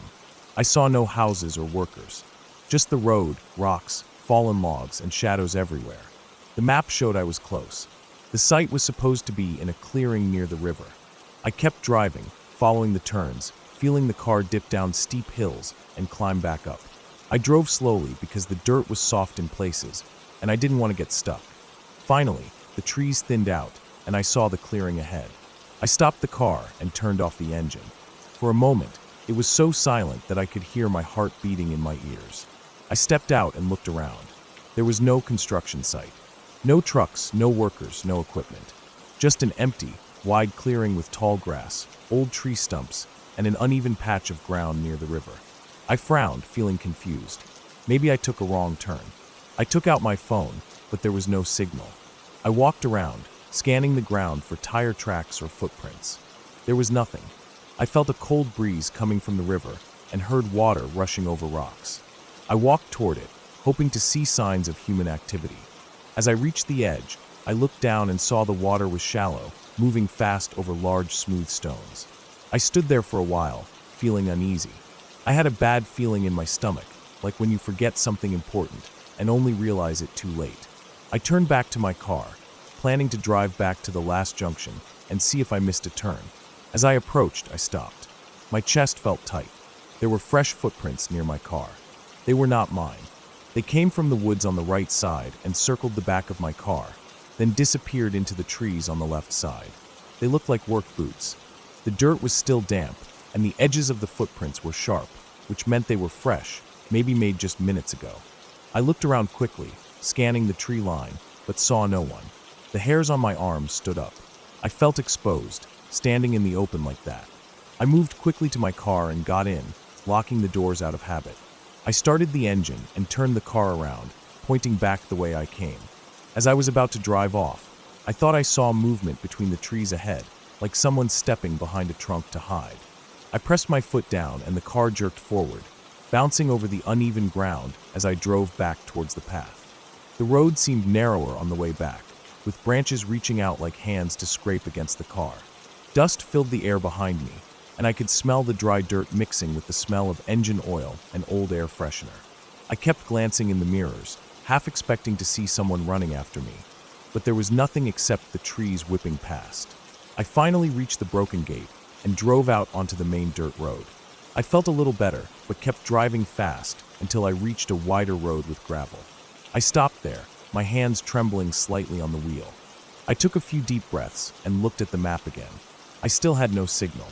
I decided to keep driving until I found some houses or another town. I drove for another hour, feeling tense the whole time.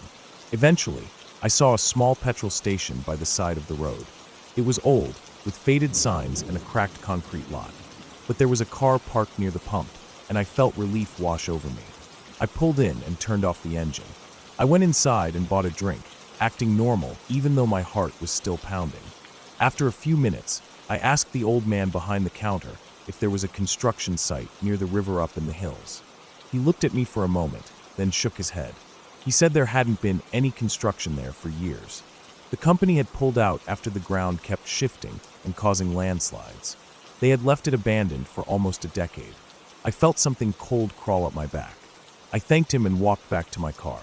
I sat there for a while, staring out at the empty road. I thought about those fresh footprints, circling my car in that quiet clearing. I thought about the way the trees were silent, how no birds or insects made a sound.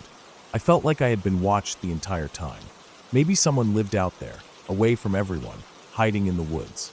Maybe they saw my car and came to check who I was. Maybe they didn't want anyone finding them there. I never found out who it was. I never went back to that area. Later that week, my boss told me it was his mistake. He had sent me an old job site location by accident. But every time I think about that day, I see those fresh boot prints circling my car, and I feel the same cold fear in my chest. I think about what would have happened if my car had broken down there, or if I had walked deeper into the woods to find whoever left those prints. I feel grateful that I left when I did. Now, every time I drive through quiet forest roads, I keep my doors locked and my eyes on the trees, just in case someone is watching from the shadows again.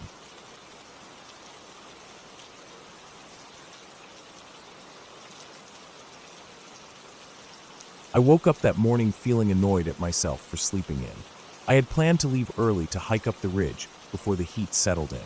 It was mid-July, and summers here meant dry wind, loose rocks, and no shade for miles.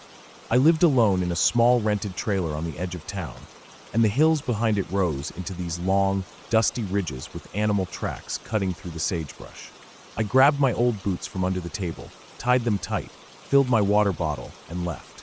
I didn't bother locking the door. Nobody came out this way. I walked down the dirt driveway, passing the scrubby little tree I always parked under, and crossed the barbed wire fence into the foothills. The first few hundred feet were easy, just dry grass and small rocks, but soon I had to climb over loose shale. Every step made a crunching echo. My legs burned as I went up. I stopped to catch my breath and drank some water, looking back at the valley behind me. My trailer looked small and lonely, sitting in that yellow field under the hard blue sky. I kept going until I reached the ridge line. From there, you could see the next valley, empty except for power lines cutting across it like giant metal insects. The highway was a thin gray line far off, with tiny cars sliding along it. I sat down on a flat rock, pulled off my boots for a second, and rubbed my feet. I remember thinking it was too quiet. Even the grasshoppers weren't making noise. After 10 minutes I stood up, deciding to follow the ridge north for a while before heading down a different path back home. As I walked, I noticed shoe prints in the dust. They were faint but clearly human, heading in the same direction I was going. That was odd. I never saw people up here. It wasn't a hiking area. It was just private ranch land and undeveloped hills. I guessed maybe a ranch hand had come through to check fences. I kept following them, matching my pace with the stride. After about half a mile, the tracks turned downhill toward a shallow draw lined with thicker bushes. I wasn't planning to go down there, but curiosity got me. The slope was steep, and I slipped a few times, sending rocks tumbling. When I reached the bottom, I saw the prints lead straight into the brush. I pushed through, my arms getting scratched by dry twigs, and came out in a small flat clearing hidden from the ridge above.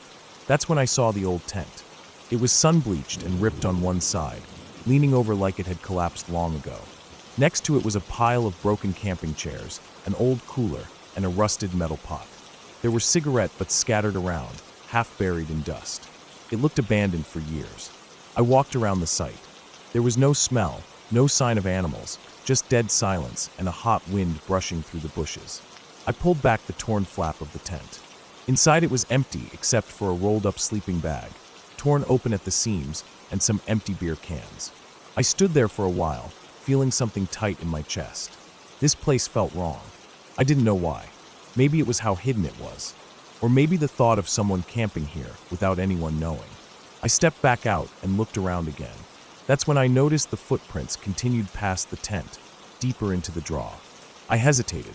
Part of me wanted to leave right then, but my legs moved on their own, following the tracks. The bushes closed in tighter. Some had long thorns that scraped my arms. The path dropped into a small gully. The earth was dark and cracked, and old roots snaked across the ground. I kept following, feeling sweat drip down my back. After maybe 50 feet, I saw something lying under a tree ahead. At first, I thought it was trash, just a pile of clothes someone dumped. But as I got closer, I realized it was a sleeping bag, dark green and zipped up tight, lying in the dust under the shade of a stunted pine. It looked newer than the one in the tent. I stopped a few feet away, staring at it. It was shaped wrong. It didn't lie flat like an empty bag would. My mouth went dry. I listened for any sound, but heard nothing. I took a shaky breath and forced myself to step forward. The bag didn't move. I could see now it was zipped all the way up, with the drawstring pulled tight around the hood. It was covered in dust and little twigs. I felt like I was going to throw up. I squatted down beside it, staring at the zipper. My hands shook. I reached out and tugged it open a few inches. The smell hit me like a fist. Rot, sweat, stale urine. I gagged and stood up, backing away, wiping my mouth. I didn't open it further. I didn't need to. I knew what was inside. I turned and walked away fast, almost running, not caring about the thorns scratching my legs. I scrambled up the slope, using my hands to pull myself up the loose dirt. My breathing was ragged, my chest tight. When I reached the ridge, I didn't stop. I kept going back the way I came, boots crunching hard on the rocks. My mind was spinning. Who was that? How long had they been there? Why was there a second-old camp down there, completely hidden? When I finally saw my trailer again, my legs felt numb. I climbed over the fence and went inside. I locked the door behind me for the first time since I moved in. I sat down at the table, staring at my hands. They were scratched and shaking. I thought about calling the police right away, but for some reason I couldn't move. I sat there for an hour, just thinking about that smell, that shape in the bag, the old abandoned tent. Finally, I stood up and called them. They asked questions I barely heard. I gave them directions as best I could. Within an hour, 2 sheriff SUVs pulled up outside my place. I watched them from the window as they stepped out, putting on gloves and adjusting their belts. I walked out and showed them the ridge and where I had gone down into the draw. I stayed behind as they hiked up. The sun was starting to drop behind the hills, sending long shadows across the valley. It felt like years before I saw them coming back down. One deputy walked ahead, looking pale. The other was on the radio, speaking in short, clipped words. They didn't say anything to me except that I'd need to stay for questions. Within another hour, there were more cars, men in plain clothes, and a coroner's van. The flashing lights made the dusty road look like a crime show. I sat on my trailer steps as they worked. The sheriff came over and asked me to describe everything I saw. I told him. I left nothing out. He wrote it down in a small notebook, nodding slowly. He didn't look surprised. He told me they would handle it from here. They would contact the landowner. They would run missing persons reports. He thanked me for reporting it. After they left, the hills were quiet again. But it wasn't the peaceful quiet I used to feel. It was heavy, like the land itself was hiding secrets under every bush and rock. That night, I lay in bed staring at the ceiling, thinking about those footprints, how fresh they looked. I kept wondering if they were old, or if someone else had been there just before me. I didn't sleep until the sun rose. A few days later, a deputy came by to follow up. He said the person in the bag had been dead for months, maybe longer. They found no ID. The landowner didn't know anything. There were no missing people matching what little they could tell about the remains.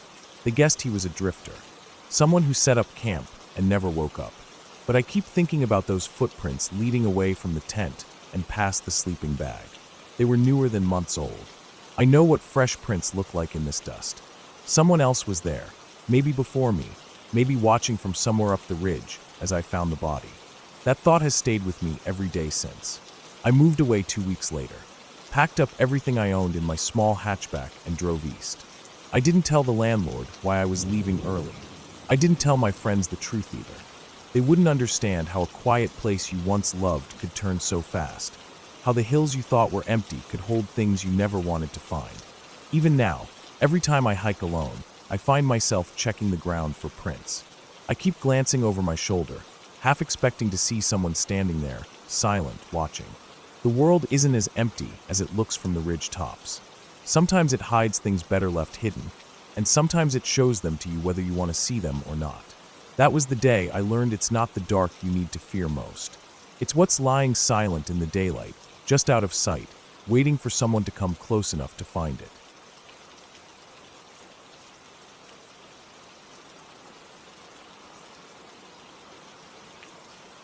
I woke up before the sun came up.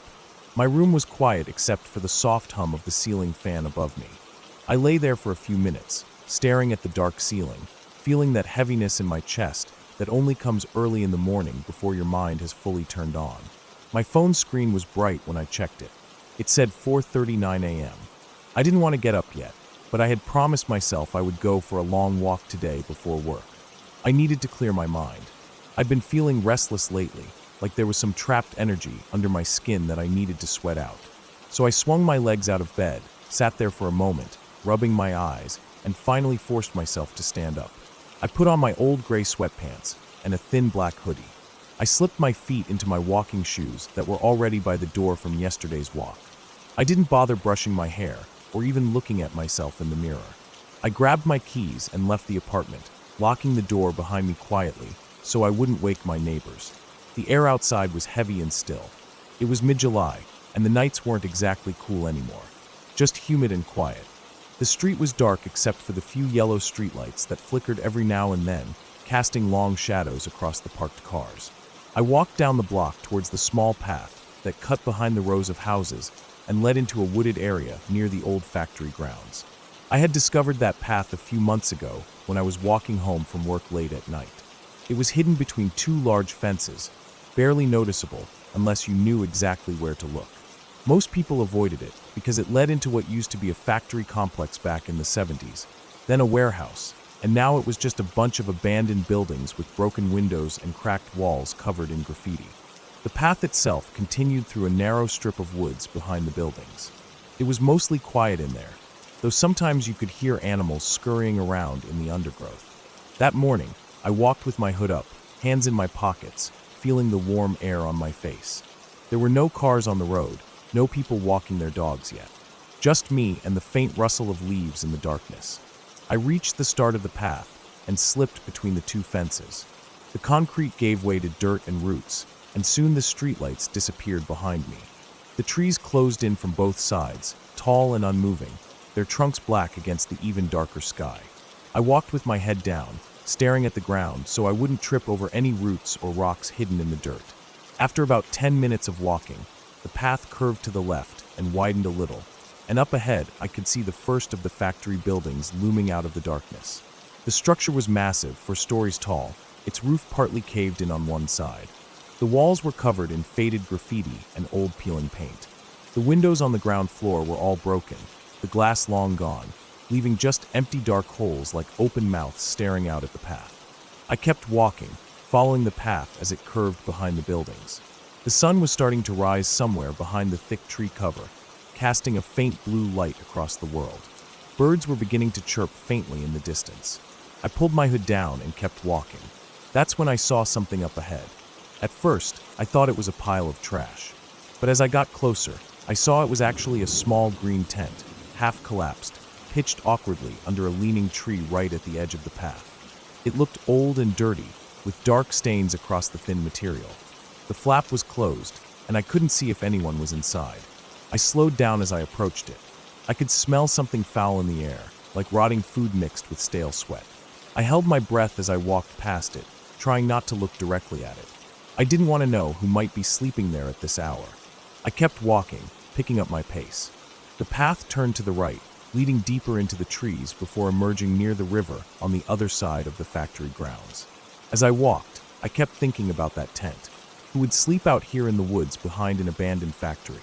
It was dangerous. People dumped garbage out here, old tires, broken chairs, even rusted shopping carts.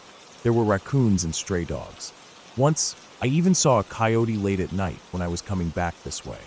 The thought of someone sleeping in that tent made my skin crawl for some reason I couldn't explain. I kept walking until I reached the river. The sun was starting to come up now, casting streaks of orange and pink across the water. I stood there for a moment, listening to the sound of it flowing past the rocks. It was peaceful. I could hear birds singing louder now. I wanted to stand there forever and let the breeze wash over me, but I knew I had to head back soon to get ready for work. I turned around and started walking back the way I came. When I reached the section of the path where the tent had been, I slowed down again. But as I approached, I realized something that made my stomach tighten. The tent was gone. The spot where it had been was empty, just flattened grass and dirt, like it had never been there. I stood there for a moment, staring at the empty space. I looked around but saw no one. The trees were still. There was no wind, no sound except for the birds in the distance. I felt my heart start to beat faster in my chest. I turned around in a full circle, scanning the woods, looking for any movement. But there was nothing, just trees and shadows. I kept walking, trying to shake off the unease I felt. Maybe the person packed up and left in the last 20 minutes while I was at the river. It wasn't impossible, but I couldn't shake the feeling that someone was watching me. The hair on my arms was standing up, and my stomach felt cold and tight. I walked faster, keeping my eyes straight ahead, trying not to look into the dark spaces between the trees. Then I heard it. Footsteps behind me. Soft, careful footsteps on the dirt path. At first, I thought it was just my imagination, or maybe an animal. But the steps were too steady, too even, like someone trying to match my pace without being heard. I kept walking, trying to act like I didn't hear it. My breathing got shallower, and I could feel my palms sweating inside my hoodie pocket. The steps continued behind me, never speeding up, never slowing down, just staying exactly the same distance away. I wanted to turn around and look, but I was too scared. I felt like if I turned around, something bad would happen. So I just kept walking, focusing on my breathing, one step after another. My shoes crunched the dirt and small rocks underfoot. The footsteps behind me continued. My mind was racing, thinking about who it could be. A homeless person from the tent, some early morning jogger, but I couldn't hear any breathing or rustling of clothes, just the footsteps. After what felt like forever, I saw the end of the path up ahead where it squeezed between the two fences and opened back onto the street. I forced myself to walk normally, even though my legs felt like jelly. The footsteps continued behind me until I reached the fence. I stepped out onto the concrete sidewalk, and the sound stopped. I turned around quickly, my heart pounding in my throat. There was no one there. The path was empty, just a long tunnel of dirt lined with silent trees. I stood there, breathing hard, waiting for something to appear. But nothing did.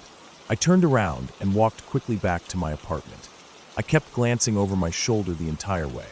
I felt exposed out in the open. When I reached my building, I unlocked the front door and rushed up the stairs, taking them two at a time.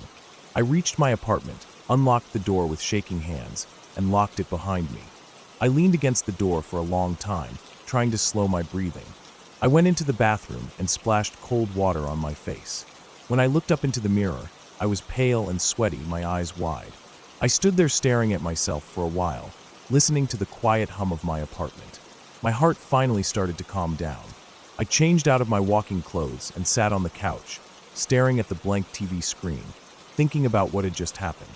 I kept thinking about the tent that disappeared and those footsteps behind me. Who is it? Where did they go? Why didn't I see them? I got up and went to make some breakfast. As I stood there at the stove, stirring eggs in a pan, I kept glancing at the window that looked out over the street. My apartment was on the 3rd floor, but I still felt uneasy. I couldn't shake the feeling that someone was watching me even now. The hairs on the back of my neck kept standing up, and my stomach felt heavy and tight. When I finished eating, I sat there at the table, staring at my empty plate. I decided I wasn't going to take that path anymore. It wasn't worth the peacefulness of the river if it meant feeling like this afterwards. I would just walk around the neighborhood from now on, where there were street lights and houses and people. I didn't want to see that tent again or hear those footsteps behind me ever again. I got ready for work and left my apartment, locking the door behind me. As I walked down the stairs, I felt a little better. The sun was fully up now, casting light across the street and buildings. People were out walking their dogs, cars were driving by, kids were riding their bikes down the block. Life felt normal again. But even now, days later, I still think about that morning. I think about the footsteps behind me on that dark dirt path, how they matched my pace exactly, how they stopped the second I stepped onto the sidewalk. I think about the tent that vanished in less than 20 minutes, leaving only flattened grass behind. I think about how I never saw who was following me, and I realize that it's better I didn't, because whoever it was, they wanted to stay hidden, and maybe it's better I never saw their face. But sometimes, late at night when I lie awake staring at the ceiling fan, I wonder if they saw mine. I wonder if they remember me. I wonder if they're out there, waiting for the next early morning when I slip out before sunrise to walk alone in the dark. And I know for sure I will never take that path again.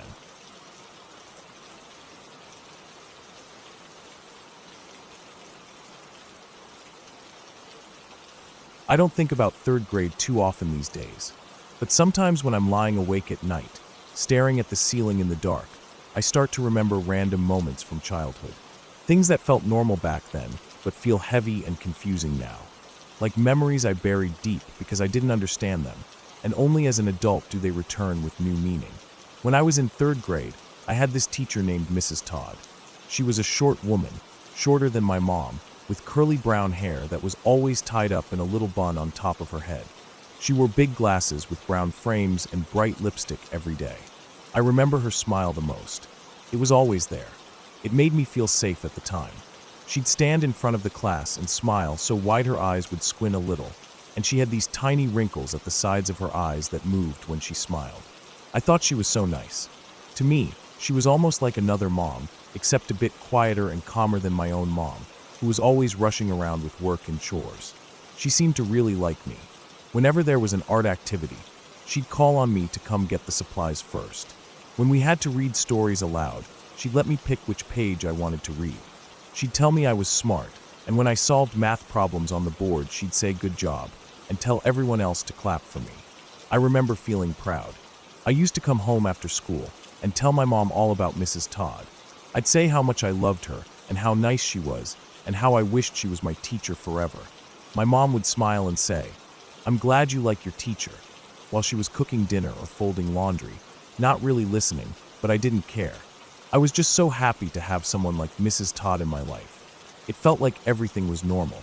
School was easy, life was simple, and my biggest worry was what cartoon would come on TV after I got home. Then there was that one morning that changed everything, even if I didn't realize it at the time. It was a Monday, I think. The sun wasn't even up when I woke up, and I remember feeling so tired as I got dressed in my jeans and blue t-shirt. My mom gave me toast and a banana for breakfast, and I sat half asleep on the couch, eating while I watched the news playing in the background. Then I grabbed my backpack, and she drove me to school. I remember the way the cold air felt on my face when I got out of the car and walked into the building. Everything felt normal. When I got to class, I went straight to my desk to put away my folder and pencils. Our desks had this pull-out drawer underneath where we kept our notebooks and stuff. I remember opening mine without thinking, expecting to see my spelling book and my half-finished drawing from last Friday.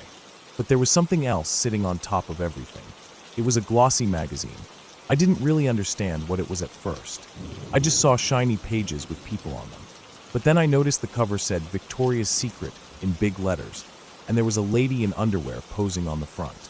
My heart started racing. I was only 8 years old. I didn't know much about that stuff, but I knew it wasn't something kids were supposed to look at. I felt scared immediately, like I had done something wrong, even though I hadn't. I pulled it out and just stared at it, my hands feeling sweaty. I looked around the room to see if anyone else saw me with it. The kid sitting next to me, his name was Brian, noticed me staring at the magazine. He leaned over to look at it. I remember his eyes getting wide, and then he whispered, "Whoa, where did you get that?" I just shook my head and said I didn't know. We both sat there staring at it like it was some forbidden treasure. I felt like I was going to get in so much trouble. I didn't want anyone to think it was mine. That's when Mrs. Todd walked over. I didn't even hear her coming. She was just suddenly there, standing by my desk. I remember the smell of her perfume, a sweet flowery smell that always filled the classroom wherever she stood. She looked down at us and asked what I had there. I was so scared. I didn't know what to say. I just told her that it was sitting in my desk when I got here that morning. She reached down and took the magazine from my hands, flipping through a few pages with a calm face. Then she looked at Brian and me, and she told me that Brian must have put it there. She said it in this soft voice, the way she always spoke, but it felt different this time. She kept saying it over and over. Brian must have put it there. Brian, did you put this in his desk? Brian must have put it there. Over and over, like she wanted me to believe it. I remember staring at my desk, feeling confused. After a while, I just said, "Yeah, I guess he could have put it there," even though I didn't believe it. Brian looked shocked, but neither of us said anything else. She just walked away with the magazine in her hands, humming softly as she went back to her desk. The rest of the day felt strange. I couldn't focus on my work. I felt heavy inside my chest, like something bad was happening, but I didn't know what it was. Mrs. Todd still smiled at me, still called on me to answer questions, but I felt a little scared of her for the first time. A few days later, she asked me to stay after class. All the other kids grabbed their backpacks and ran out, laughing and talking about cartoons and snacks and after-school games. I sat there at my desk, my legs swinging because they didn't reach the ground yet. Mrs. Todd came and sat in the chair next to me. She was smiling as usual. She told me that I was doing so well in class, that I was one of her best students, and that she was proud of me. I remember my chest feeling warm with happiness again, forgetting the strange magazine incident for a moment. Then she told me about this special field trip I could go on if I kept doing good in class. She said it would be just me and her, going to the Gulf of Mexico for the weekend. She said we could collect seashells and go swimming, and that I could even eat ice cream for breakfast if I wanted. I felt excited. I'd never been on a trip like that before, especially not without my parents. I remember thinking it would be so fun to spend a weekend with my favorite teacher, away from school, just enjoying the ocean and eating ice cream. I nodded and told her I wanted to go. She smiled and patted my head, telling me to keep working hard. For the rest of that week, I was extra good in class. I finished my worksheets first. I helped pass out papers. I erased the board after class without being asked. I remember every time she'd smile at me, I'd feel proud, like I was her favorite student in the whole school. I went home and told my mom about the trip. She didn't really respond. She just told me to wash my hands before dinner. I don't think she really listened or thought anything of it. Then one day, I came to school and Mrs. Todd wasn't there. There was a substitute teacher that day, a young woman with blonde hair who seemed nervous and kept dropping chalk on the floor. At first I thought maybe Mrs. Todd was sick, but the next day, she still wasn't there. Instead, the principal came in and told us we were getting a new teacher. The new teacher was a tall man with glasses and a deep voice who never smiled. I remember feeling so disappointed. I didn't know what happened to Mrs. Todd. I asked the new teacher once if she was coming back, but he just told me to focus on my reading. The rest of third grade felt dull. The new teacher didn't call on me first. He didn't tell me I was smart. He didn't smile at me the way Mrs. Todd did. I remember feeling sad about it for a long time. At recess, I used to sit under the big oak tree by the fence and think about Mrs. Todd and wonder if she missed me. Sometimes I even thought about the trip we never went on, imagining myself picking seashells with her and eating ice cream cones on the sand. But then I grew up. Third grade turned into fourth, then fifth, and before I knew it, I was in high school, worrying about tests and crushes in college. I didn't think about Mrs. Todd much during those years. I guess I buried the memory somewhere deep. It wasn't until years later, when I was maybe 19 or 20, that it all came back to me one night. I was lying in bed, scrolling through my phone, reading random stories online. I came across a story about a teacher who got arrested for taking a student on a trip. I read the details, feeling a chill go through my whole body. My chest felt tight. I put down my phone and just stared at the ceiling, and suddenly the memories came flooding back. Mrs. Todd, the magazine in my desk, her soft voice telling me Brian put it there, her asking me to go on a trip with her alone, the way she always smiled at me. All of it came back, piece by piece, like putting together a puzzle that had been scattered for years. I remember feeling sick. My stomach hurt. My heart was beating so fast I thought it might break through my chest. I sat up in bed, staring at the dark room around me. I thought about how young I was back then, how I didn't understand anything, how I thought she was my favorite person in the world. But looking back, I felt this deep fear I can't even describe. It was like realizing a wolf had been petting me gently while I thought it was a dog. I didn't sleep that night. I just sat there thinking about how close I came to something that could have ruined me forever. I wondered what would have happened if she didn't suddenly leave, if we really went on that trip, if I came back, or if something happened that changed everything I knew about life and trust and safety. Sometimes, even now, I think about her. I think about her short, curly hair and her soft flower perfume. I think about the way she smiled at me and told me I was smart. And I wonder where she is today, if she ever thinks about me, if she remembers the little boy who trusted her completely. I never told my mom about it. I never told anyone. It's just this memory I carry inside me, a memory that feels warm and comforting at first, until I remember the truth. Then it turns cold and heavy in my chest, like a stone sinking deeper and deeper. Every time I remember, it makes me feel small and scared again, like I'm 8 years old sitting at that little desk, staring at a magazine I didn't understand, while my favorite person in the world stood over me, smiling.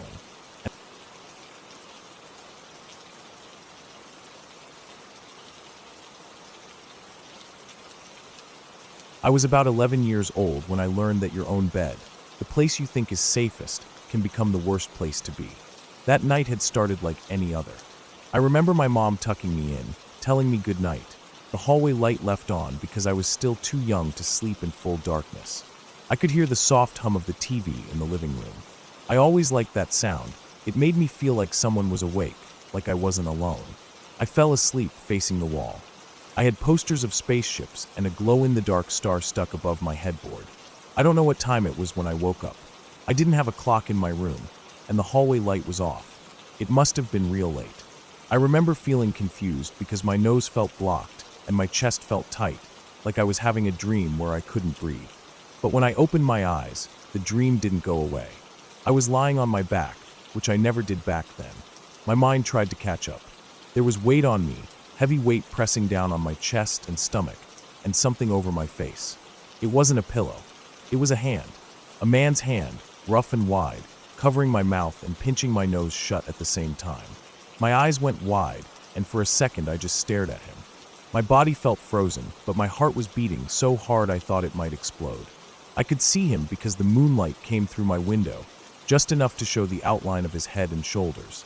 He was leaning over me, knees on either side of my hips. He wasn't saying anything at first, just breathing. I could feel his breath on my forehead, hot and fast.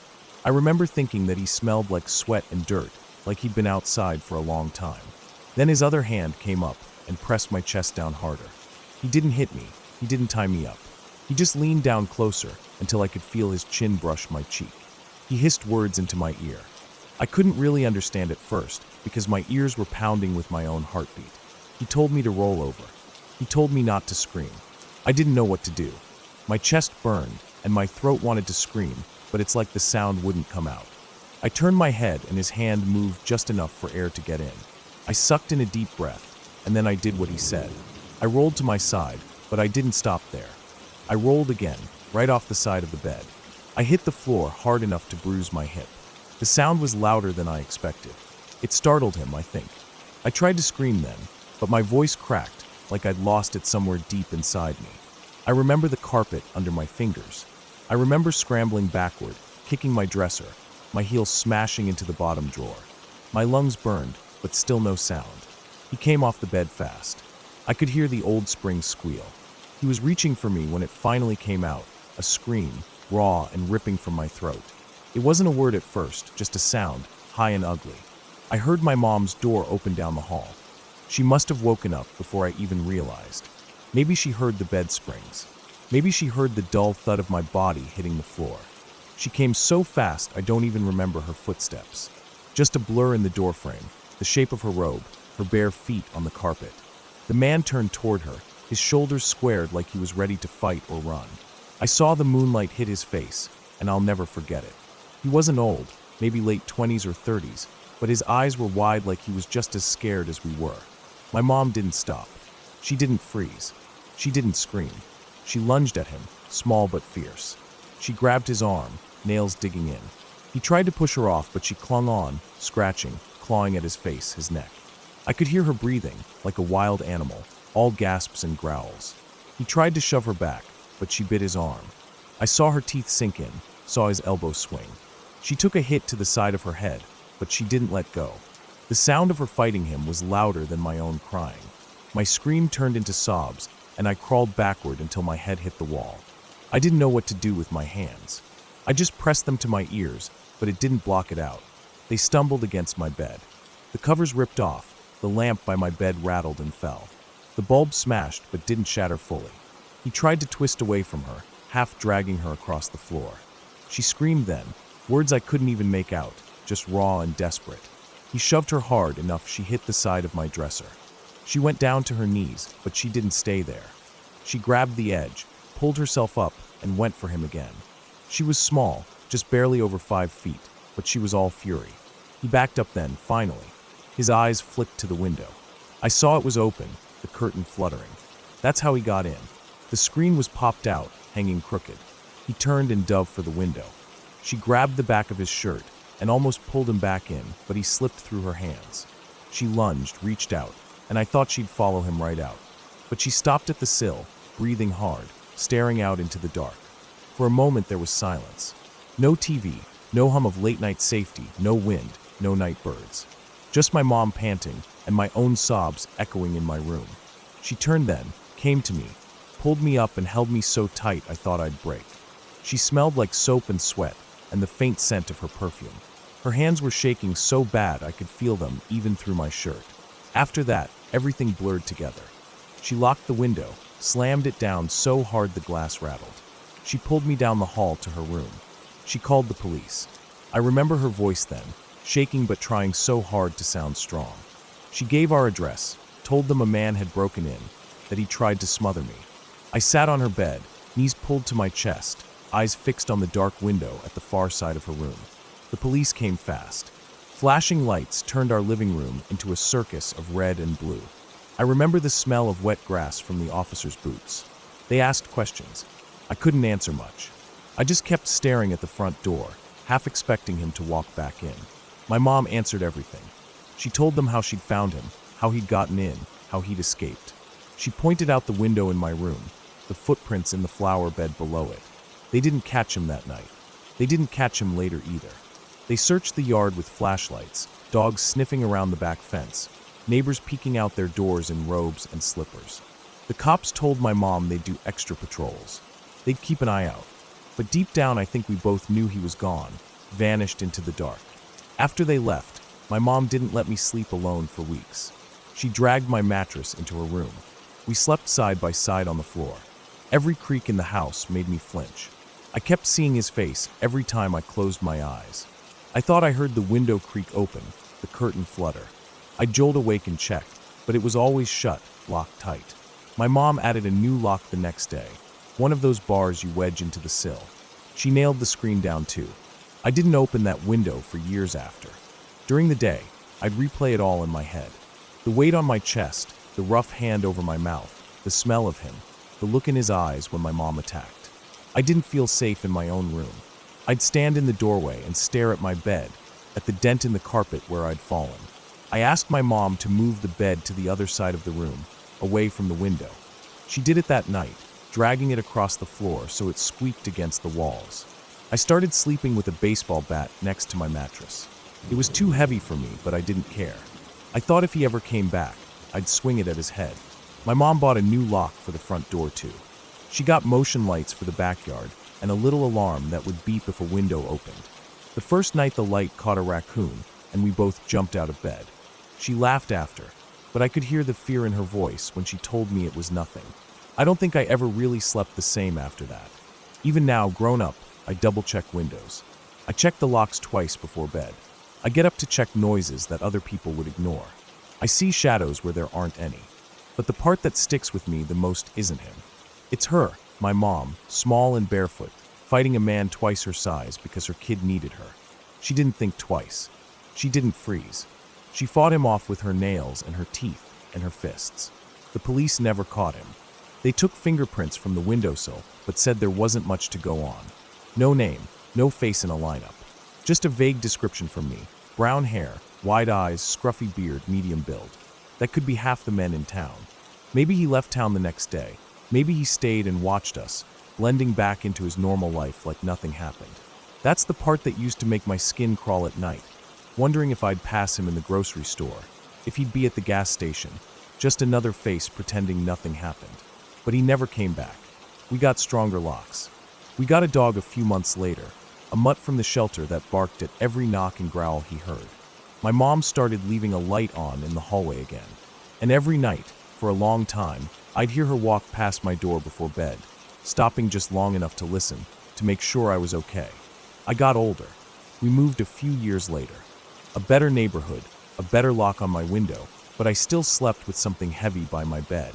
Even now, years later, when I wake up in the middle of the night, I find myself listening to the silence, waiting for that sound, that weight, that breath on my face. But it's not there. It's never there. Just the soft hum of my own house, the creak of old walls settling. I keep my windows locked, my doors locked, my phone close by. What he did taught me fear. What my mom did taught me that fear can't always win. She never let me see how scared she was until later, long after we'd moved and the nightmares got fewer. One night, when I was a teenager, she told me her hands shook for days after.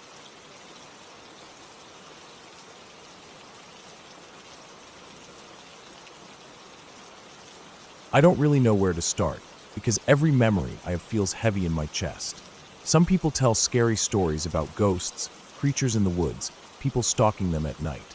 For me, it was just my own life. My house wasn't haunted, but it felt like prison walls. Every wall was solid and smooth, the paint never peeling because my mother made sure of it. She liked things clean, pure, perfect, untouched. That included me. I wasn't allowed to go outside when I was little. I remember watching the neighbor kids run down the street in summer, barefoot and loud, shouting into the sun. The smell of fresh cut grass and tar melting on the street mixed with the sound of cicadas. But I was behind a locked window. My grandmother would close the curtains after noon because she said the sun could fade the carpet, and then she would scold me for leaving a nose print on the glass if I leaned forward too much to watch the kids. The windows always smelled like ammonia and old curtains. When I was 7, I asked if I could play on the front porch. My grandmother slapped her newspaper down on the table so hard her coffee mug rattled. She said bad men drive by and take children who sit outside, and did I want to be taken and chopped up? I didn't ask again for years. I stayed inside. I read books sometimes, but only the Bible or old prayer books because everything else was thrown away. My mother said they twisted your mind and made you disobedient. I wasn't allowed to cook either. She said the stove was dangerous and I would burn the house down, so she made every meal, and if I didn't like it, I didn't eat. When I turned 10, I thought maybe I was old enough to go with her to the store. She told me I was too slow, too clumsy, too easily distracted. I watched her leave through the little side window, the screen rusted at the corners, watched the car back down the driveway. I always felt a knot in my chest when she was gone, like I was holding my breath, because sometimes I thought she wouldn't come back. Part of me hoped she wouldn't. But then I thought about what my grandmother would do if I was alone with her, and I stopped hoping. By 13, I knew something was deeply wrong, but I didn't have words for it. I heard other kids at church talking about friends, school trips, staying the night at someone's house. I didn't have friends. I wasn't allowed to talk to other kids, and if they tried to talk to me, my mother would stand between us with a smile so sharp it made them shrink away. She told people I was shy and didn't like talking. That became my identity to everyone else. Silent, weird, shy. The truth was I had too many words trapped inside and no place to put them. I spent hours alone in my room, staring at the ceiling fan spinning in slow circles, watching dust collect on the edges. I wasn't allowed to decorate my room. No posters, no photos, no colors. Just a single bed, an old dresser that smelled of mothballs, a thin carpet with a dark stain under the window where rain leaked once before I was born. My mother said the room was peaceful that way, uncluttered, pure. I felt like I was sleeping in an empty shell. As I grew, so did her grip. I wasn't allowed to walk to the mailbox. I wasn't allowed to take out the trash. She said people watched the street and would know I was alone, and someone would snatch me up and rape me. She said it so often that the word itself became a shadow in my mind, lurking behind every curtain. I wasn't allowed to lock the bathroom door. She said people who locked doors had things to hide.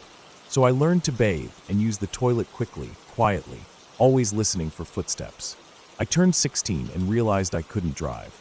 Other kids were getting their learner's permits, taking photos with big smiles and posting them on Facebook. I didn't have Facebook. I didn't have a phone. I didn't even have an ID card. My mother said she would drive me anywhere I needed to go. And if I didn't need to go anywhere, why would I need to drive? She said the roads were dangerous. Cars flipped over in the ditches every day. She told me about drunk drivers, murderers who followed teenage girls. She always ended the stories with, "You're lucky I keep you safe." I started to hate her. That hate felt like acid in my veins, burning every time I had to smile and nod. I thought about running away every single day, but I didn't have any money. She controlled it all. If I found coins in the couch cushions, I would hide them in an empty vitamin bottle under my bed. I would tuck folded dollar bills into old library books she had forgotten we owned, pushing them between pages about early colonial missionaries or the lives of saints. Each dollar felt like a little flicker of hope. When I turned 18, she told me I didn't need to apply for college. She said I wasn't smart enough to live on my own, that I would end up raped, pregnant, or dead. I believed her at first. She sat beside me on my bed that night, stroking my hair while I cried into my pillow, telling me she was the only person who loved me enough to keep me from throwing my life away.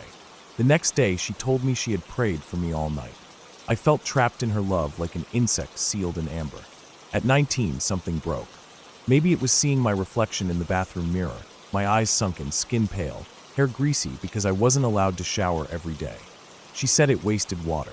Or maybe it was watching the clock tick from morning to night with nothing to do but clean, sit, read the same passages in the Bible, listen to her talk about demons and sin. I realized I would die there if I didn't leave. My body would just grow older, weaker, until I died in that room with the stained carpet and silent walls. So I started to plan. Every day, I would sweep the house, clean the kitchen, wipe down the bathroom, fold her clothes. When I did laundry, I would check every pocket for coins, for a stray bill left behind. She noticed once and snatched the dollar out of my hand, shouting that it was hers. After that, I learned to be quieter, to pocket the change when she wasn't looking. I kept it all hidden. My grandmother watched me like a hawk, her eyes sharp even behind thick glasses, so I kept my movements slow and careful. I saved for months. It was only 20 here, 10 there, a few 5s and 1s. I packed my bag in secret at night, folding each shirt quietly, hiding them under my bed so the suitcase looked empty if she opened it. I wrote down the bus schedule on the back of an old church bulletin I found in my Bible, memorizing the times and the cost. I practiced how I would walk down the street, how I would look back only once, how I would not run unless someone grabbed me. The day I tried to leave, my hands were shaking so badly I thought I would collapse before I reached the door. I wore my oldest sneakers and my hair in a braid so it wouldn't tangle. My backpack was heavy, but felt light with hope. I slipped down the hall at dawn, when I knew my mother slept deeply after her late-night prayers. I reached for the doorknob and felt tears fill my eyes because the morning air was right there, freedom was right there. But she was awake. She came from behind me like a shadow breaking loose from the floor, grabbed my braid and yanked me backwards so hard my neck snapped sideways. My backpack fell to the floor with a heavy thud. I remember staring at it as she dragged me down the hall, my socks catching on the carpet, the sun coming in bright and cold through the front window. My grandmother was waiting in the living room, standing with her cane like a guard. She said nothing, just watched as my mother pulled me into my room. I didn't fight. There was no use. My mother took my phone and said she was reporting it stolen, so I wouldn't call the police. She locked it away with her things. That night, she slept on the floor beside my bed. I woke up to the sound of her breathing in the dark. Slow, even calm. I lay there awake all night, staring at the cracked ceiling, listening to her. I realized she wasn't just my mother. She was my prison guard. A week later, she took me to a church meeting. The Holiness Church was small, plain brick with dusty red carpet. They laid hands on me, pushed my head back, shouted into my face for demons to come out. My ears rang for hours after. I stood there swaying while they screamed prayers, my legs trembling, my chest so tight I thought I would pass out. I wanted to pass out. I wanted to disappear. When it was over, they told me I was healed, that I would stop wanting to leave now. My mother smiled with tears in her eyes. Weeks passed. I pretended to be better. I pretended to pray harder, to smile more, to nod when my grandmother told me about women who ran away and ended up murdered. But inside, I kept planning. I couldn't stop. Every time I swept the floor, I imagined sweeping it for the last time. Every time I scrubbed the toilet, I imagined never having to smell that bleach again. I saved money again, but this time I hid it better. I unstitched the lining of an old purse in my closet and tucked the bills inside, sewing it back up in tiny stitches. When I finally had enough for a bus ticket, I waited for the right day. She was taking me to another church meeting. My cousin came to visit that morning. She was a quiet woman, hair always pulled back tight, smile always forced. She told me she wanted to talk, to help me. My chest felt like it would explode with hope. I got in her car. The door closed. I reached for the handle, but it wouldn't open. Child safety lock. My heart dropped into my stomach like a stone. She drove me back home. She told me it was for my own good, that my mother was worried sick. I saw my mother waiting on the porch, tears streaming down her face, hands clasped in prayer like she had saved me from the edge of hell itself. They kept me isolated after that. I wasn't allowed outside at all. My mother slept in my bed for weeks. My grandmother sat in the hall during the day. My cousins visited often, their cars parked in the driveway to block me in. I spent every day reading the same passages over and over, my brain turning to fog. Sometimes I would stare at the wall for hours, tracing tiny cracks with my eyes. The only colors I saw were gray, beige, and shadows moving across.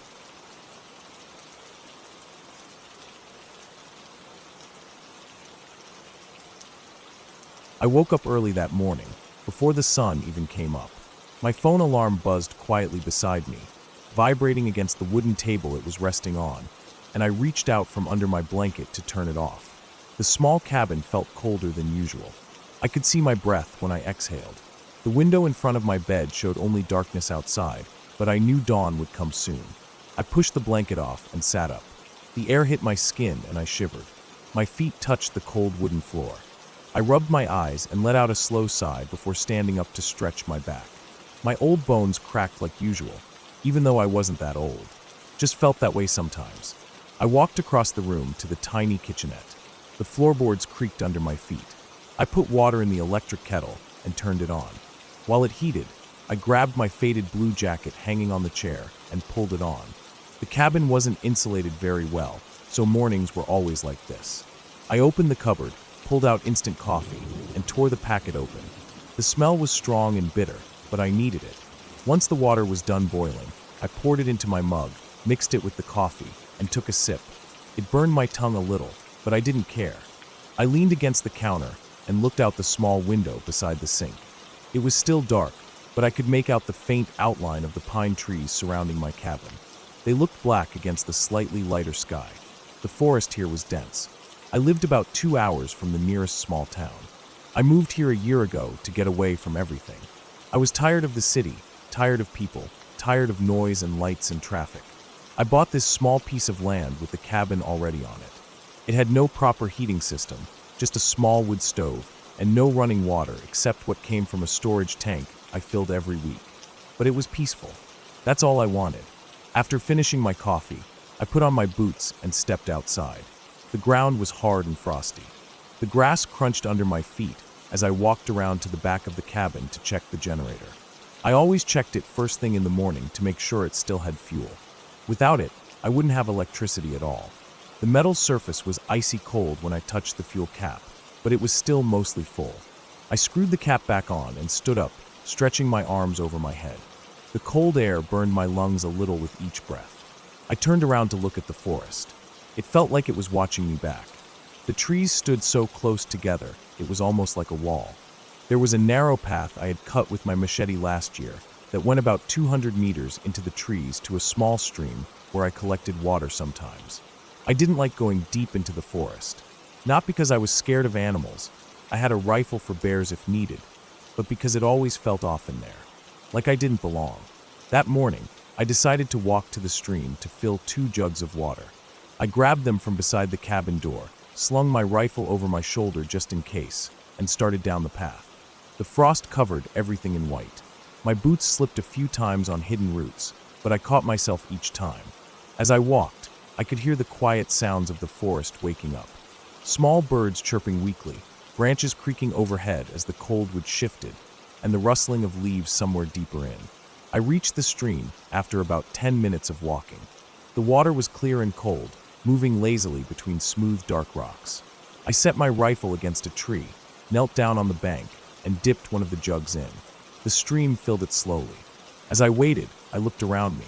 The trees were thinner here, letting a little more light through as the sun finally began rising. The water in the jug was icy to the touch. I set it aside and filled the second one. As I stood up to leave, I felt a strange feeling in my chest, like something heavy had been placed there. I looked around again, more carefully this time. I couldn't see anything, but the hairs on the back of my neck were standing up. I grabbed my rifle and held it tight against my chest. I stayed still for a moment, listening. There was nothing. No movement, no sounds except the gentle stream and faint birds far away. I shook my head to clear the feeling, picked up the jugs, and started walking back to the cabin. Every step felt heavier than normal. My boots sank slightly into the frozen dirt. My breathing was loud in my ears. Halfway back, I thought I heard footsteps behind me. I stopped and turned around quickly, but there was nothing there. Just the empty narrow path I had come down. I looked between the trees but saw no movement, no shapes, nothing. I kept walking, faster this time. The jugs banged against my legs as they swung. When I reached the clearing around my cabin, I felt like I could finally breathe again. I set the jugs down on the porch, wiped my face with my sleeve, and went back inside. My hands were trembling a little. I put more wood in the stove, lit it, and sat down on the floor in front of it to warm up. I didn't understand why I felt so scared. I lived out here alone for a year and had never felt that way before. After warming up and eating a small breakfast of canned beans and bread, I spent the day doing small chores. I chopped some firewood, cleaned out the ashes from the stove, and checked the small shed behind the cabin to make sure no animals had gotten in overnight. The shed was where I kept extra fuel for the generator and my small tools. The door was still locked. Nothing was disturbed inside. I closed it again and walked around to the front of the cabin. The sun was fully up now, shining through the trees in pale yellow light. I decided to take a walk to the old logging road that ran about half a kilometer west of my cabin. It wasn't used anymore, but I liked walking there sometimes just to clear my head. I grabbed my rifle again, slung it over my shoulder, and started walking. The ground here was flatter, and I moved quickly. My boots kicked up dead leaves as I went. The logging road was covered in fallen branches and weeds now, but the wide flat space was still visible under the mess. I walked along it slowly, listening to the wind move through the treetops. About a kilometer down, I saw tire tracks in the dirt. They were old, mostly washed away by rain and covered by new leaves, but they were definitely tire tracks. I knelt down and touched them. They were faint, but I could tell they were from a big vehicle, maybe a truck. I looked around but saw no other signs of people. No wrappers, no broken branches, no cigarette butts. Just the old tracks in the dirt. I stood up and kept walking for a while before turning around to head home. I didn't want to be too far from the cabin before dark. When I got back, the sun was low in the sky. The light was orange and warm, but the air was getting colder again. I went inside, set my rifle against the door, and built up the fire. I made dinner, more beans, some crackers, and the last of my dried meat. I needed to go into town soon to buy more food. I wrote a small list on a piece of paper and set it on the table. As I ate, I kept thinking about the feeling I had earlier at the stream, the heaviness in my chest, the footsteps I thought I heard. I tried to tell myself it was just paranoia from being alone so long. The mind played tricks when there was no one around to keep it grounded. That night, I went to bed early. I locked the door, pulled the curtains closed, and climbed under my heavy blanket. The fire crackled softly in the stove. The cabin was dark except for the faint glow from the embers. I closed my eyes, listening to the sounds of the forest outside. Owls calling to each other, branches scratching against the roof, the wind moaning quietly through cracks in the wood walls. I drifted off to sleep with those sounds around me. I woke up in the middle of the night to a noise. At first I thought it was a dream, but then I heard it again, a soft metallic clinking. I opened my eyes and stared into the darkness of my cabin. The fire was almost out. The room was pitch black. I reached over to grab my flashlight from the table beside my bed and turned it on. The bright white beam cut through the darkness. I swept it across the room, heart beating fast. There was nothing. Everything was where it was supposed to be. Then I heard it again. The clinking sound. It was coming from outside. I got out of bed, still wrapped in my blanket, and walked quietly to the window. I pulled the curtain back just a little and looked out into the darkness. At first, I saw nothing. Then, as my eyes adjusted to the flashlight's reflection and the faint moonlight, I saw movement near the shed. I froze. There was someone standing there. They were bent over, doing something to the door of the shed. I could see the outline of their body, bulky and hunched over. My heart started pounding so hard I felt it in my throat. I turned off my flashlight so they wouldn't see me. I stood there in the dark, staring at them. They were wearing dark clothes, but I couldn't see any details. The clinking sound was them trying to break the lock on my shed. I didn't move for what felt like a full minute. My mind raced with what to do.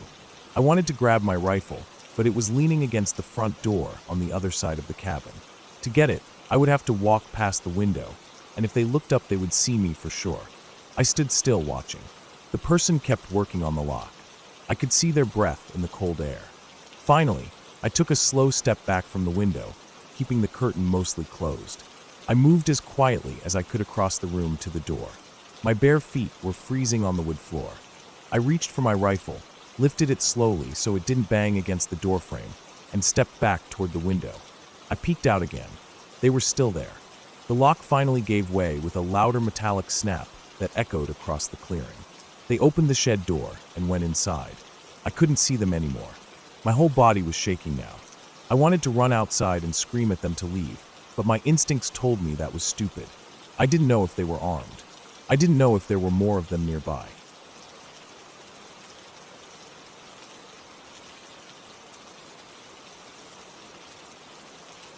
I had been working night shifts at the warehouse for a few months. The place was about 20 minutes from town, hidden down an old cracked road with no streetlights for most of the way. Every night after work, I drove home half asleep with the radio off, windows down just enough to let the cold air keep me awake. My shift ended at 2 a.m. Most nights I was too tired to care about anything, but that one night felt different the moment I stepped out of the building. It was mid-January, and the air felt sharp in my nose when I breathed in. I walked across the parking lot, gravel crunching under my boots. My car was the only one left under the flickering yellow light. Everything was silent. Not even the highway in the distance made a sound. I unlocked the car, tossed my lunchbox into the passenger seat, and started the engine. The rumble echoed across the empty lot and made me feel exposed. I sat there for a minute with my foot on the brake, staring at the warehouse in the rearview mirror. The building was just a giant dark block against the night sky. I didn't know why I felt nervous. Maybe it was just how quiet everything was. I pulled out of the lot and started driving down the narrow road that led to the highway. My headlights lit up the twisted trees lining both sides. Most of the trees here were leafless in winter, their thin branches sticking out like claws. The road dipped and curved so many times that even at 40 kilometers per hour, I had to grip the wheel tight. I knew this drive by memory, but still felt tense every night. That night, I noticed something up ahead as I drove around the first sharp bend. There was a car parked half on the road and half in the bushes. Its hazard lights weren't on. As I got closer, I saw the front bumper was bent and hanging low, like it had hit something. The driver's door was wide open. I slowed down and drove around it carefully. My headlights lit up the inside for a second, but I didn't see anyone in there. It crossed my mind that maybe someone crashed and was hurt nearby, but I felt this cold hesitation in my chest. Something told me not to stop. I kept going, my car crawling forward until the crashed vehicle disappeared behind me. The rest of the road was empty. I kept looking in my mirrors, half expecting someone to appear behind me running down the middle of the road. My heart was beating hard for no real reason. and I tried to calm myself down by thinking about home, about crawling into bed under my heavy blankets. I reached the highway, turned right, and pressed down on the gas pedal. The road was empty in both directions. The orange glow from the highway lights reflected off the concrete barriers.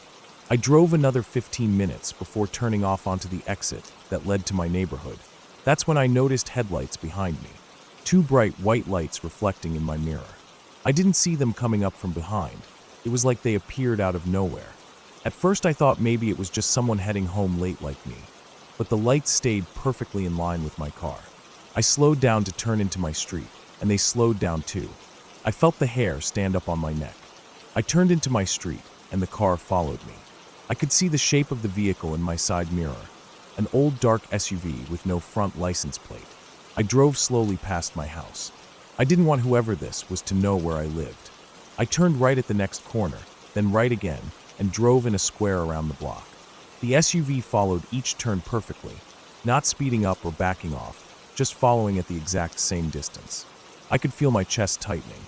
I was fully awake now, hands gripping the steering wheel so hard my knuckles felt sore. I turned again and decided to drive back towards the highway. I thought maybe I could lose them there. I turned left out of the neighborhood and accelerated. The SUV stayed right behind me. As I reached the on-ramp, I floored the gas pedal and merged onto the highway. The SUV kept up without any trouble. We drove like that for several minutes. I moved into the far left lane. They moved into the left lane. I switched to the middle lane. They did the same. Every lane change I made, they copied exactly. My mouth felt dry. My mind was racing through possibilities. Maybe it was just someone driving home, and it looked suspicious because of my paranoia. Or maybe they were actually following me. I decided to test it. I turned on my right signal and took the next exit. The SUV followed. I turned right at the bottom of the ramp, then right again onto a smaller road that looped back to the highway. They stayed behind me the whole time, headlights bright in my mirrors. My stomach felt heavy. I felt like I was going to be sick. I pressed down on the gas pedal again and merged back onto the highway. We drove like that for another 10 minutes. I didn't want to drive home now. I didn't want them to know where I lived. I didn't know what they wanted or why they were following me. I took another exit and pulled into a gas station that was lit up and open 24 hours. The SUV kept driving down the road and disappeared around the corner. I sat there under the bright lights, engine still running, heart racing. I waited 5 minutes, 10 minutes. No sign of them. I started to calm down a bit. Maybe it really was just someone driving home the same way as me. I got out to stretch my legs and buy a bottle of water from inside. The guy behind the counter was watching something on his phone. The store was silent except for the hum of the fridge units. I paid for the water and walked back to my car. As I opened the door, I looked across the street. There, parked under a dark patch where the street light was out, was the SUV. I could see the shape clearly now. It was an older model Toyota with tinted windows. The engine was off. No lights were on. It was just sitting there in the dark. My chest felt tight again. I got in my car, locked the doors, and sat there for a few minutes trying to decide what to do. I didn't want to drive home. I didn't want to stay here either. I started the engine and drove out of the gas station, turning away from where the SUV was parked. I could see in my mirror that it didn't move. I kept driving down the empty road, passing dark buildings and closed stores. My phone buzzed with a low battery warning. I didn't want to stop to plug it in. I just wanted to keep moving. After a while, I turned down a long industrial road lined with warehouses and empty parking lots. The road curved and dipped under an overpass where it was completely dark. I slowed down because the pavement here was always rough with potholes. As I drove under the overpass, I saw something that made my blood feel cold. The SUV was parked under the bridge, engine running, headlights off. As I drove past, its headlights flicked on, and it pulled out onto the road behind me. I pressed my foot down on the gas pedal hard. My small car shook and rattled as it sped up. I could hear the engine whine. The SUV accelerated too. Its headlights were so close now that they lit up the inside of my car. I sped down the road, swerving around potholes. The SUV stayed right on me, matching my speed exactly. I was breathing so fast I felt dizzy. I turned down another road without signaling, tires squealing against the concrete. The SUV turned just as fast, barely slowing down. I could see it clearly in my mirror now. The driver's window was rolled down, but I couldn't see who was inside. The window was just a square of darkness.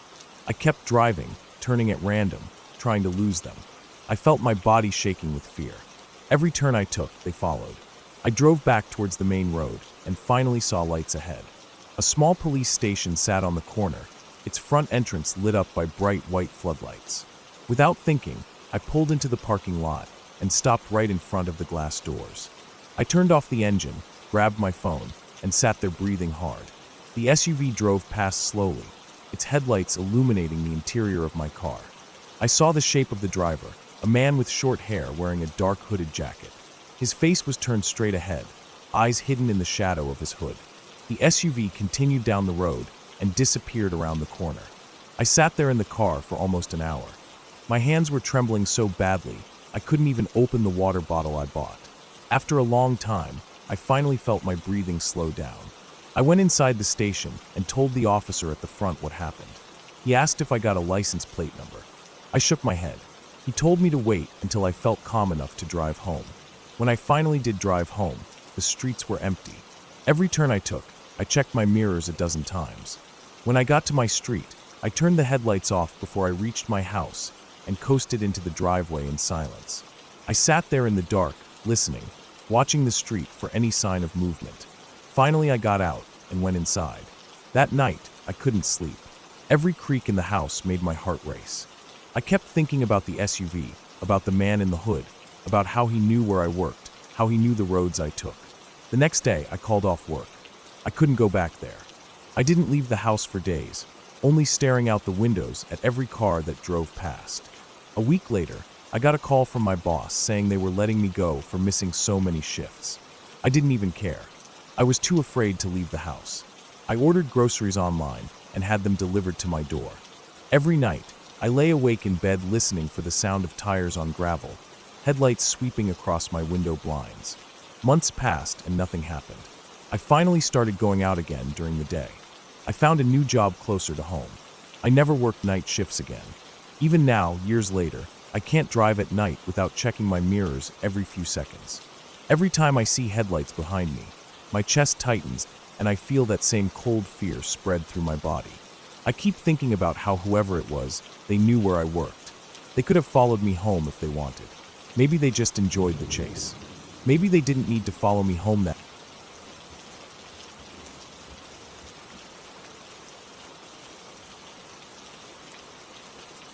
I woke up around 5 that morning because I couldn't sleep. I had been sleeping on a thin mattress on the living room floor, half wrapped in a blanket that smelled like old detergent. My back hurt. It was late September, and the apartment was cold because the landlord hadn't turned on the heat yet. I checked my phone, but the screen didn't light up. Dead again. I left it charging in the corner and got up to make coffee in the small kitchen. The walls felt damp when I brushed my arm against them walking past. The apartment was on the 3rd floor of a worn-down building at the edge of town. There were 4 apartments on each floor, and the hallway always smelled like stale cigarettes and whatever someone had cooked the night before. Outside my window was the streetlight, buzzing softly against the dark sky. I poured some cheap instant coffee into a chipped mug and waited for the kettle to boil. The kitchen window faced the alleyway between my building and the next one. It was narrow, just wide enough for a trash bin and a rusted old bike that had been chained to the fence for years. I often saw stray cats digging through the bags back there. After finishing my coffee, I put on jeans and a faded hoodie. I needed a walk to wake myself up fully. The sun wasn't out yet. The sky was dark gray, with a hint of morning blue at the horizon. The air smelled like rain from the night before. I left my apartment quietly, locking the door behind me. The hallway light flickered a few times. When I stepped outside, the street was silent. Only a couple of parked cars lined the curb. There were puddles on the cracked pavement, reflecting the streetlights. I walked slowly, feeling the cold air on my face. It felt peaceful for a while, walking alone before the town woke up. I decided to head towards the small public park about half a mile away.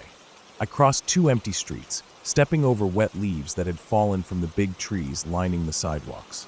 The park entrance had a metal arch with peeling green paint. Inside, it was silent. The swings creaked a little in the breeze. I walked to a bench near the edge of the park and sat down. I could see the rooftops of houses past the park fence. Some of their windows were lit. people waking up to get ready for work. I sat there for maybe 20 minutes, just breathing and listening to the wind rustle through the trees. Then I noticed something that felt off.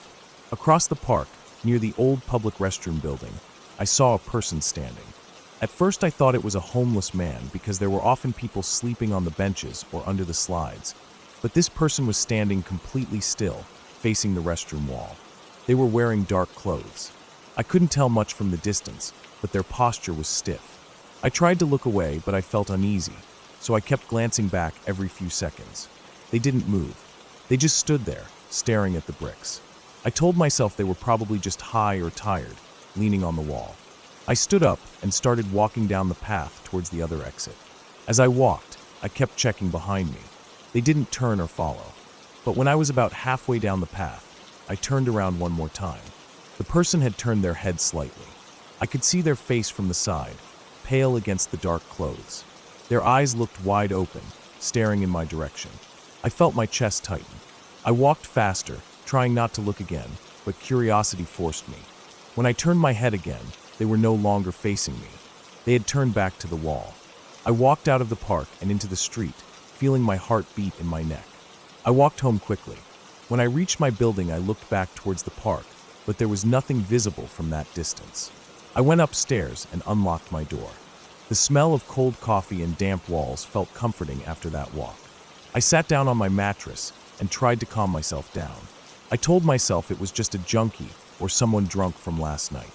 I tried to read some news on my phone, which had charged a bit by then, but I kept thinking about the way they had stood there, perfectly still, staring at the wall for so long.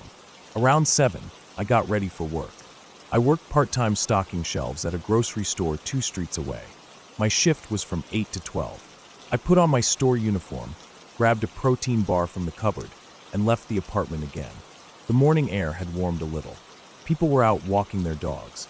Cars moved along the main road. Everything looked normal. When I reached the store, I clocked in and went to the back room to get my cart of boxes. My coworker Liam was there, yawning and rubbing his eyes.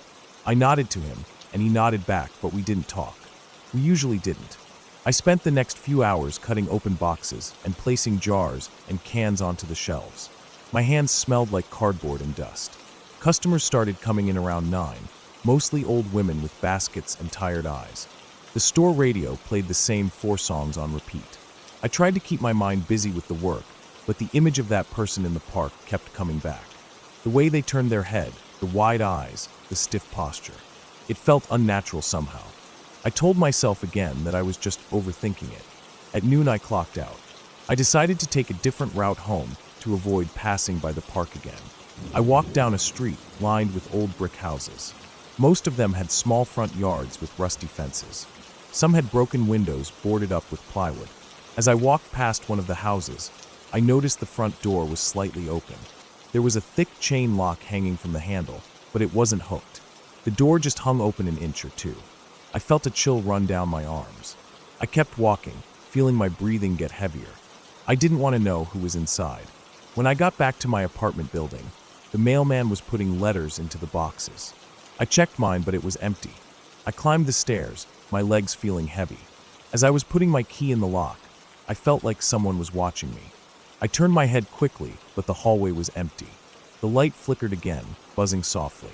I went inside and locked the door behind me, sliding the chain lock across. I took off my uniform shirt and threw it on the mattress. My stomach growled, so I went to the kitchen and boiled instant noodles. I sat on the floor with the steaming bowl in my lap, staring at the dark screen of the TV.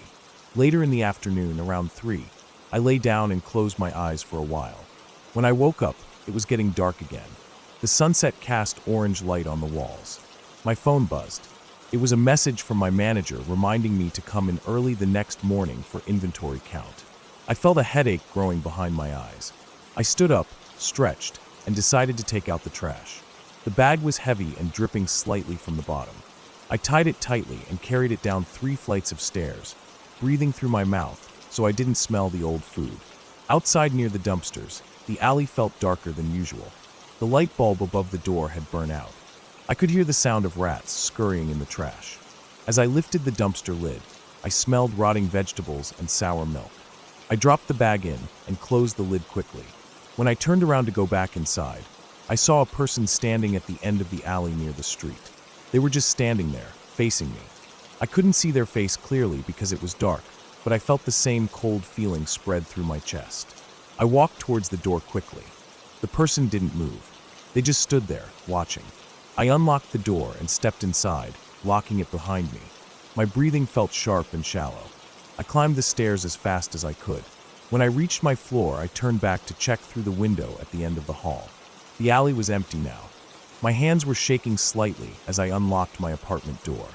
Inside, everything felt silent and heavy. I closed all the curtains and turned on the small lamp next to my mattress. The light flickered a little but stayed on.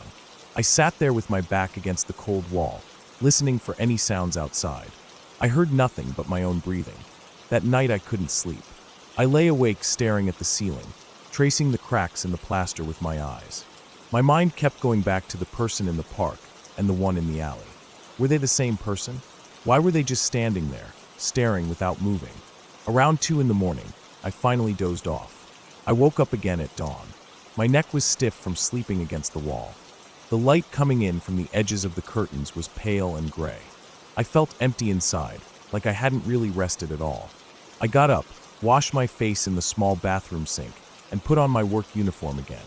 My eyes looked tired and hollow in the mirror. I grabbed a banana and left the apartment. The hallway felt colder that morning. Outside, the street was silent except for the distant sound of a truck backing up somewhere. I walked to the store quickly, keeping my eyes forward. The town felt empty, even though I saw cars passing by. I reached the store, clocked in, and started stocking boxes again. The same music played on the radio.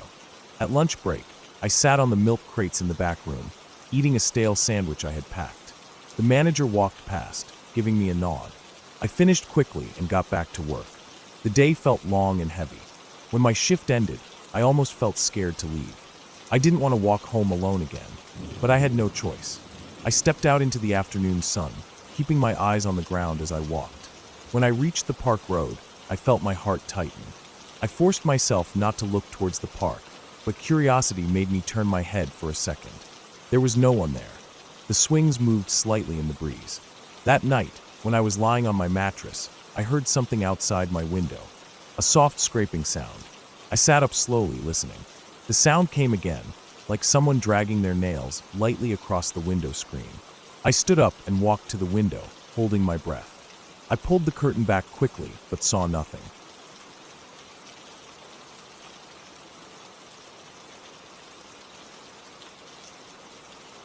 I woke up that morning feeling restless. My back was aching from sleeping on the old mattress I had brought into the small cabin I rented for the month. It was in the middle of nowhere, just off a narrow dirt road that curved around tall pine trees and disappeared into a thick forest. The cabin was old, probably built in the 70s, with wooden walls that smelled like dust and dampness, and a tin roof that clicked and popped in the heat of the day. I was staying there to get away from everything for a while, just to think and write and live quietly. I liked waking up to the sound of birds instead of honking cars, and seeing trees instead of brick walls outside my window. I pushed the thin blanket aside and swung my legs over the edge of the mattress. The floor was cold under my bare feet. I sat there for a few seconds, staring at the wooden floorboards, listening to the silence around me. There was no phone signal there, so I couldn't scroll for updates or messages like I usually did when I woke up. I just sat there, feeling my breathing slow down and my shoulders relax. After a while, I got up, put on a faded black t-shirt and gray sweatpants, and went to the small kitchen area to make some coffee. The cabin didn't have much. Just a small table with 2 old chairs, a sink with a metal tap that squeaked, a gas stove with 2 burners, and a tiny fridge that buzzed loudly at night. The windows were dirty and streaked from rain that had come and gone over the months. I poured water into my kettle, lit the stove with a lighter, and waited for the water to boil. As it hissed and steamed, I looked out through the window and saw the morning light filtering through the trees. The sun wasn't fully up yet. Everything looked gray and pale blue outside, like the world was holding its breath before the heat of the day took over.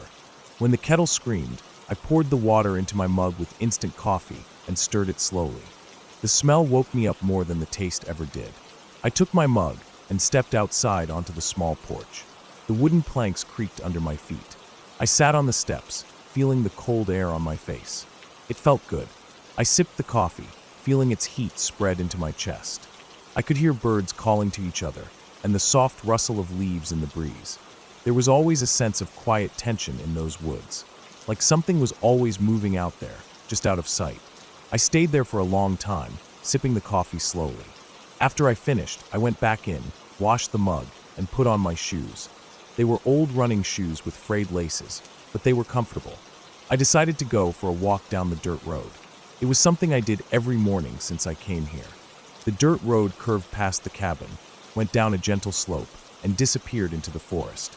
It wasn't a maintained road. There were potholes and rocks and overgrown grass on the edges. Sometimes fallen branches blocked parts of it. I walked slowly, hands in my pockets, looking down at the road. There were small stones and crushed pine needles everywhere. The air smelled fresh, mixed with the earthy scent of wet soil. As I walked, I saw animal tracks here and there. Mostly deer, sometimes raccoon, and once I saw what looked like coyote tracks near a puddle that had dried up. I never saw a coyote though. They stayed hidden during the day. I walked for about half an hour until I reached a fork in the road. To the right was a narrow path that led deeper into the forest. I had never taken that path before. I always felt uneasy about it. The trees on that side grew thicker, and the shadows between them always looked darker, even during midday. I stood there, looking down the path. The sun was higher now, golden light slipping through the canopy, making long lines on the ground. The air felt cooler near that path, like the trees were holding in the night's chill. I don't know what made me do it that morning, but I turned right and started walking down the narrow path. The branches hung low, brushing against my arms. I could hear twigs snapping under my shoes. There were spider webs stretched between the branches, and small black flies buzzing around the damp ground. As I walked, the light grew dimmer, filtered through the thick branches overhead. The air smelled of moss and rotting wood. I could hear something dripping in the distance, like water falling onto rocks. I kept walking, feeling my chest tighten with every step. There was a feeling in the air, like I was walking into a place I shouldn't be. The path curved to the left after a while, and I found myself standing in a small clearing. The ground was uneven, with old tree stumps covered in green moss and patches of dark, wet soil. In the middle of the clearing, there was an old wooden shed. I hadn't expected to see a shed there. Its roof was slanted and covered in dead leaves. The walls were gray and peeling, with green streaks of mildew running down from the roof. The door was slightly open. There was a rusty lock hanging on the handle, broken. I stood there, staring at it for a long time. My stomach felt tight, and my hands felt cold even though the air was warm. I didn't know why I felt so uneasy, but I did. I walked slowly towards the shed, feeling every step on the soft ground. I reached out and pushed the door open. It creaked loudly, echoing into the quiet woods. Inside, the shed was dark and smelled like wet dirt and rotting wood. The roof leaked in places, and small ferns were growing from cracks in the walls. There was an old workbench against the back wall, covered in rusted tools and broken jars. There were empty shelves with peeling paint, and a metal bucket lying on its side. The floor was littered with dead leaves and dirt. I stepped inside, looking around. My eyes adjusted to the dim light filtering through the gaps in the wooden walls. I saw something in the far left corner. At first I thought it was just a pile of old tarps and sacks. But as I walked closer, I saw that it was a sleeping bag. It was unzipped and flattened, stained dark in places. Next to it was a plastic water bottle, half full, and a crumpled brown paper bag. There were empty cans stacked against the wall behind it. Beans, corn, tuna. All cheap canned food. There was also a small rusted pot with black burnt marks on the bottom. I felt my throat tighten. Someone had been living there, and recently. The water bottle still had clean water in it. I looked around quickly, feeling like someone was watching me from the shadows. I listened hard, but I only heard the sound of dripping water from somewhere outside. My chest was beating fast now.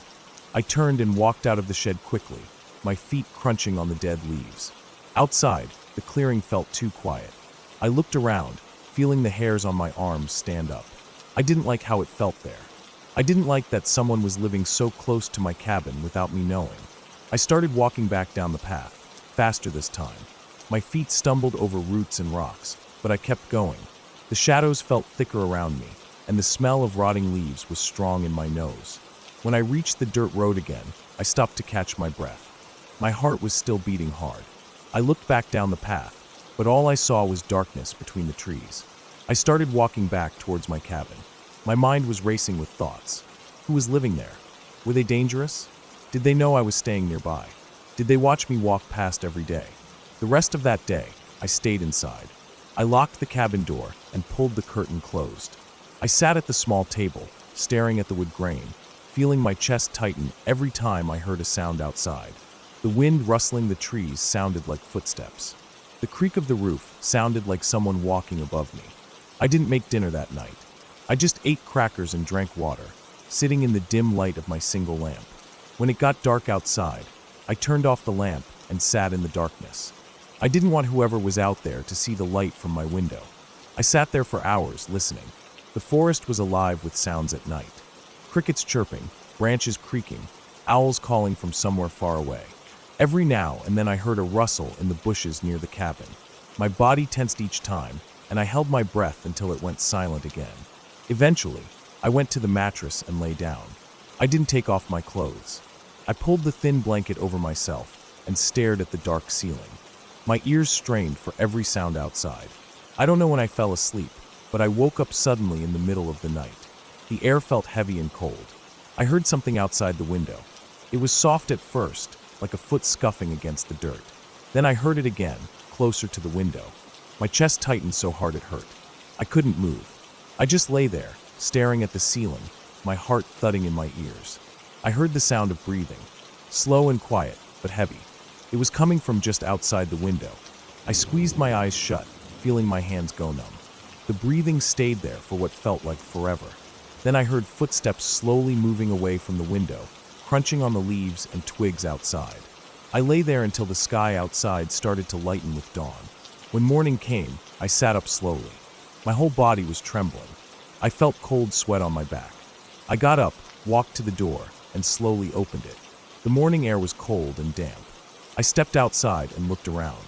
There were footprints in the dirt near the window. They were from boots, worn out ones. They circled the cabin, then disappeared into the woods towards the dirt road. I felt sick to my stomach. I packed my bags that morning. I put everything into my car, locked the cabin door behind me, and drove away down the dirt road without looking back. I didn't tell anyone about what happened. I didn't tell the owner of the cabin when I dropped the keys off in town. I just wanted to leave that place and forget about it. But even now, back in the city, sleeping in my own bed with locked doors and windows, I still think about those footsteps outside my window. I think about the heavy breathing in the dark. I think about the shed in the forest, the sleeping bag, the cans of food.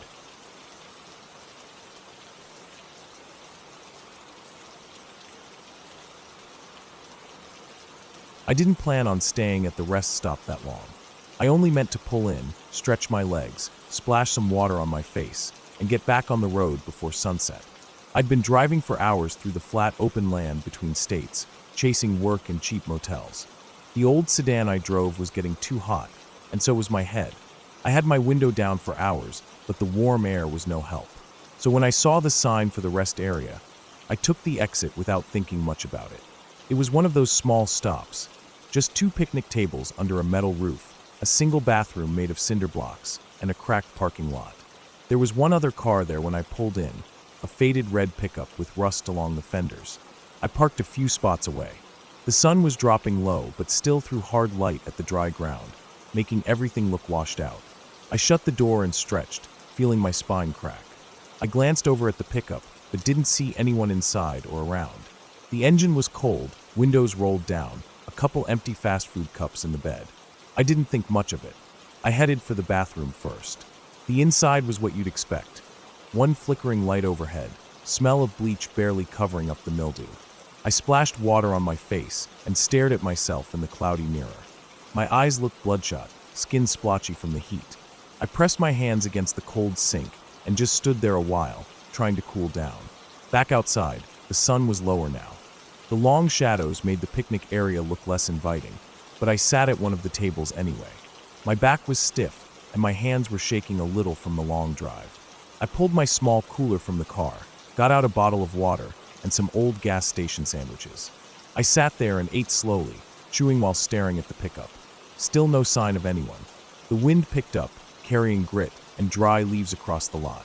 It rattled the roof above me. I finished one sandwich and drank half the water before deciding I needed to lie down for a minute. I opened the back door of my car, pushed some clothes aside, and stretched out across the back seat. I left the door cracked open so air could move. I figured I'd just rest my eyes for a few minutes. When I woke up, the sky was turning dark blue. My neck hurt from the angle I'd been lying in. I sat up, blinking hard. The air was cooler now but smelled dusty. I looked around, trying to shake off the sleep.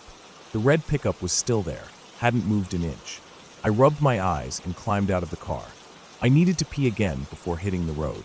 As I walked toward the bathroom, I heard something behind me, just a quick crunch of gravel. I turned fast but didn't see anything. Maybe an animal, or just the wind knocking something loose. Inside the bathroom, the single bulb over the mirror had stopped flickering and now just hummed. I did my business, washed my hands again, and splashed more water on my face. I felt strange, restless, like my skin didn't fit right. I leaned forward, staring at myself again, and noticed a small smear of dirt on my cheek. I wiped it off with the back of my hand and noticed my hands were trembling again. I told myself it was just the long drive, the nap, the bad food. When I stepped outside, the sun was gone. The sky was almost fully dark. There were no lights in the lot except for a single lamp above the bathroom door. My car sat under it, dull silver in the half-light. The red pickup was just a darker shape now. I felt uneasy seeing it still there with no one around. I got back to my car and started loading my things in the trunk. I checked my tires by habit, kicked each one lightly. Then I heard that crunch again, gravel shifting, a small scrape. I looked up fast and caught something move at the edge of the trees that circled the rest stop. A dark shape, low to the ground, slipping behind a thin trunk. My breath hitched. I told myself it was a deer, maybe a raccoon. I slammed the trunk and climbed into the driver's seat, locking the doors out of habit. I stuck the key in the ignition and turned it. The engine sputtered once, then went silent. I turned the key again. Nothing, not even a click. I sat there, key halfway turned, staring at the dashboard like it might change its mind. I tried again. Just a dull thud somewhere under the hood. My stomach turned cold. I turned off the key, sat back, and rubbed my face. I didn't have roadside assistance, and my phone was nearly dead. I had an old flip phone with barely 2 bars of signal in this empty stretch. I popped the hood and got out. The warm air of the day was gone. It felt heavy now, damp. I lifted the hood and propped it open. I stared at the engine like I'd know what to do. I checked the battery cables. They were tight. Nothing obvious. I tapped the battery casing and felt a soft vibration through my fingertips. I looked over at the pickup again. Still there. Still no sign of life. Something about that truck bugged me.